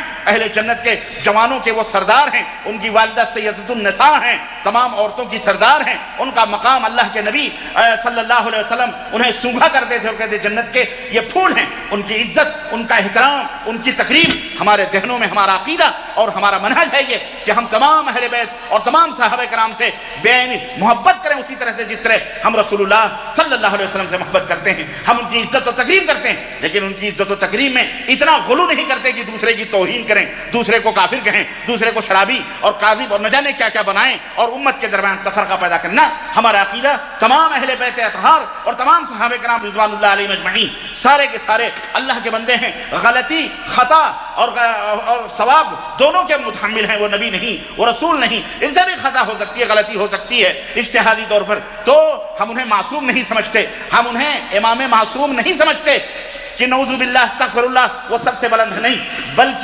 بلکہ بہرحال وہ بھی انسان ہیں، ان سے بھی چوک ہو سکتی ہے، خطا ہو سکتی ہے، لیکن بہرحال وہ صحابہ ہیں۔ ہمارا عقیدہ ہے کہ صحابہ جیسا کہ کلہم عدول، تمام صحابہ جو ہے یہ عدل و انصاف کے اوپر قائم ہیں۔ حضرت حسین بھی عدل و انصاف پہ قائم تھے، انہیں شہید نہیں کرنا تھا عبید اللہ ابن زیاد کی زیادتی یا عبید اللہ ابن زیاد کے فوجیوں میں جو سبائی موجود تھے، جو چمن رسالت کے ایک ایک پھولوں کو نوچ رہے تھے اور نوچ کر کے ختم کر دینا چاہ رہے تھے، نبی کریم صلی اللہ علیہ وسلم کے خاندان نبوت کو مٹا دینا چاہ رہے تھے۔ حضرت علی کو شہید کیا گیا، حضرت عثمان کو شہید کیا گیا، حضرت حسن کو شہید کیا گیا، اور اسی طرح سے دوسرے لوگوں کو یہ لوگ شہید کر رہے تھے۔ بلوائی یہی سبائی تھے جنہوں نے سوچا کہ نام و نشان مٹا دیا جائے محمد الرسول اللہ صلی اللہ علیہ وسلم کا، اور پھر نام و نشان خود ہی مٹا کر مسلمانوں کے اوپر تھوپ دیا گیا۔ یہی لوگ تھے جو قتل کرنے والے ہیں، خود چھپ گئے اور ان کو تھوپ دیا گیا۔ اب فوج ہے، لشکر ہے، اتنے لوگ بیٹھے ہو، نہ جانے اس میں کون ہمارا دوست ہے کون ہمارا دشمن ہے، کوئی کھڑا ہو کر کے شوٹ کر دے تو آپ کیا کر سکتے ہو؟ کہیں گے کہ بلدیہ کی مسجد والوں نے شوٹ کیا ہے؟ نہیں، وہ دشمنان اسلام ہر دور کے اندر موجود رہے اور ہر دور کے اندر کچھ بھی کر سکتے ہیں، تو میرے عزیزو وہی دشمنان اس فوج کے اندر موجود تھے جنہوں نے یہ تمام سب حرکتیں کی۔ چنانچہ پھر حضرت حسین رضی اللہ تعالیٰ عنہ کے افراد خانہ جو تھے ان کا قافلہ یزید کے پاس پہنچا، درباریوں نے فتح کی مبارکباد دی، یزید ابن معاویہ رونے لگے، کہنے لگے اللہ میں حسین کے خون سے بری ہوں، میں نے ابن زیاد کو قتل کرنے کا حکم نہیں دیا ہے، ابن زیاد نے یہ زیادتی کری ہے، ابن زیاد نے قتل کروایا ہے۔ بہرحال ایک شخص دربار میں سے کھڑا ہوا، اس نے کہا یہ لڑکی میرے حوالے کر دیجئے، میرا نکاح اس سے کر دیجئے۔ یزید تو فوراً زینب بنت علی کھڑی ہوئی اور انہوں نے کہا قسم ہے اللہ کی یہ کبھی نہیں ہو سکتا، یہاں تک کہ یزید دین الہی سے پھر جائے. یعنی یزید یہ کبھی اس بات کی اجازت نہیں دیں گے کہ اس بندے سے اس بچی کی شادی کر دی جائے. بہرحال جب دوبارہ اس شخص نے کہا تو یزید نے اس کو بڑی تیزی سے ڈانٹا اور کہا خاموش، اور اس طرح سے کہا ان سب کو محل کے اندر پہنچا دیا جائے. محل کے اندر سے بھی رونے کی آوازیں، گریا کی آوازیں آنے لگیں. بہرحال نہایت ہی تحفے اور تحائف اور ہدایہ دے کر کے پھر حضرت یزید رحمہ اللہ نے لوگوں کے کلیجے پھٹ رہے ہیں. جب میں یہ کہوں گا یزید رحمہ اللہ کلیجے پھٹیں گے اور ان کو تکلیف ہوتی ہوگی. کیوں؟ اس لیے کہ انہوں نے پدیوں کے روایتوں کے اوپر بھروسہ کر کے حضرت یزید کو بھی فاسق، فاجر، شرابی، زانی اور نہ جانے کیا چاہیے. ہمارے سنی اپنے آپ کو کہنے والے للو پنچو کو یہ رحمہ اللہ گھوڑے گدھے شاہ رحمہ اللہ کہتے ہیں، اجالے شاہ لیکن یزید ابن معاویہ جنہیں امیر معاویہ نے اپنا خلیفہ منتخب کیا تھا، اپنا نائب ان کے بارے میں چونکہ یہ ابن سبا کی پوری سازشوں کے اندر ملوث ہیں، گھرے ہوئے ہیں، ان کو تمیز نہیں ہے قرب باطل کی، اس لیے اس طرح کی باتیں کرتے ہیں.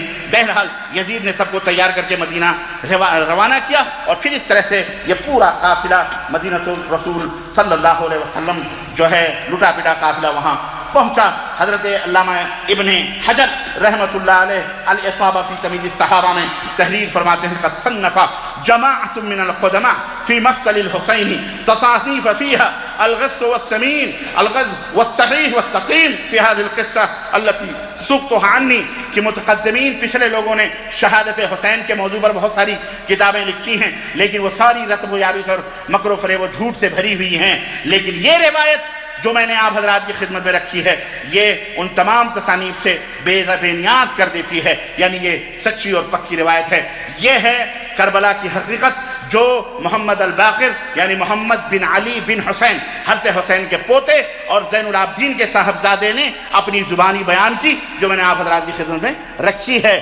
اللہ تعالی ہمیں اور آپ کو حق بات کے سمجھنے اور اس کے مطابق اپنی زندگی گزارنے کی توفیق عطا فرمائے. اور اللہ تعالیٰ سے دعا کریں اللہ تعالیٰ ہم سب کے دلوں میں تمام صحابہ، تمام اہل بیت، تمام خاندان نبوت سے اللہ تعالیٰ ہمارے سینوں کو محبتوں سے روشن رکھے، معمور فرمائے اور تمام لوگوں سے الفت اور محبت اور عقیدت کرنے کی توفیق عطا فرمائے. اور اللہ ہم سب کو ان کے نقش قدم پر چلنے والا بنائے. اور اے اللہ جو بھولے بھالے لوگ ہیں جو اس طرح سے گمراہیت اور سبائی گروپوں کے اور ابن سبا کے شکار ہیں، اللہ تعالیٰ اس کی فکر کے اور اس کے منہج کے اللہ انہیں ہدایت عطا فرمائے، انہیں ہدایت عطا فرمائے. ان کی زبانوں کے اوپر قدغن لگائے جو صحابہ کی گستاخیاں کرتے ہیں، جو صحابہ کا یا اہل بیت کی گستاخیاں کرتے ہیں، اللہ تعالیٰ ان کی زبانوں پہ قدغن لگائے اور اللہ تبارک و تعالیٰ انہیں بھی ہدایت عطا فرمائے. آمین یا رب العالمین. بارک اللہ لنا ولکم فی القرآن العظیم ونفعنی وإیاکم بالآیات والذکر الحکیم انہ تعالی جواد کریم ملک بر رؤوف رحیم.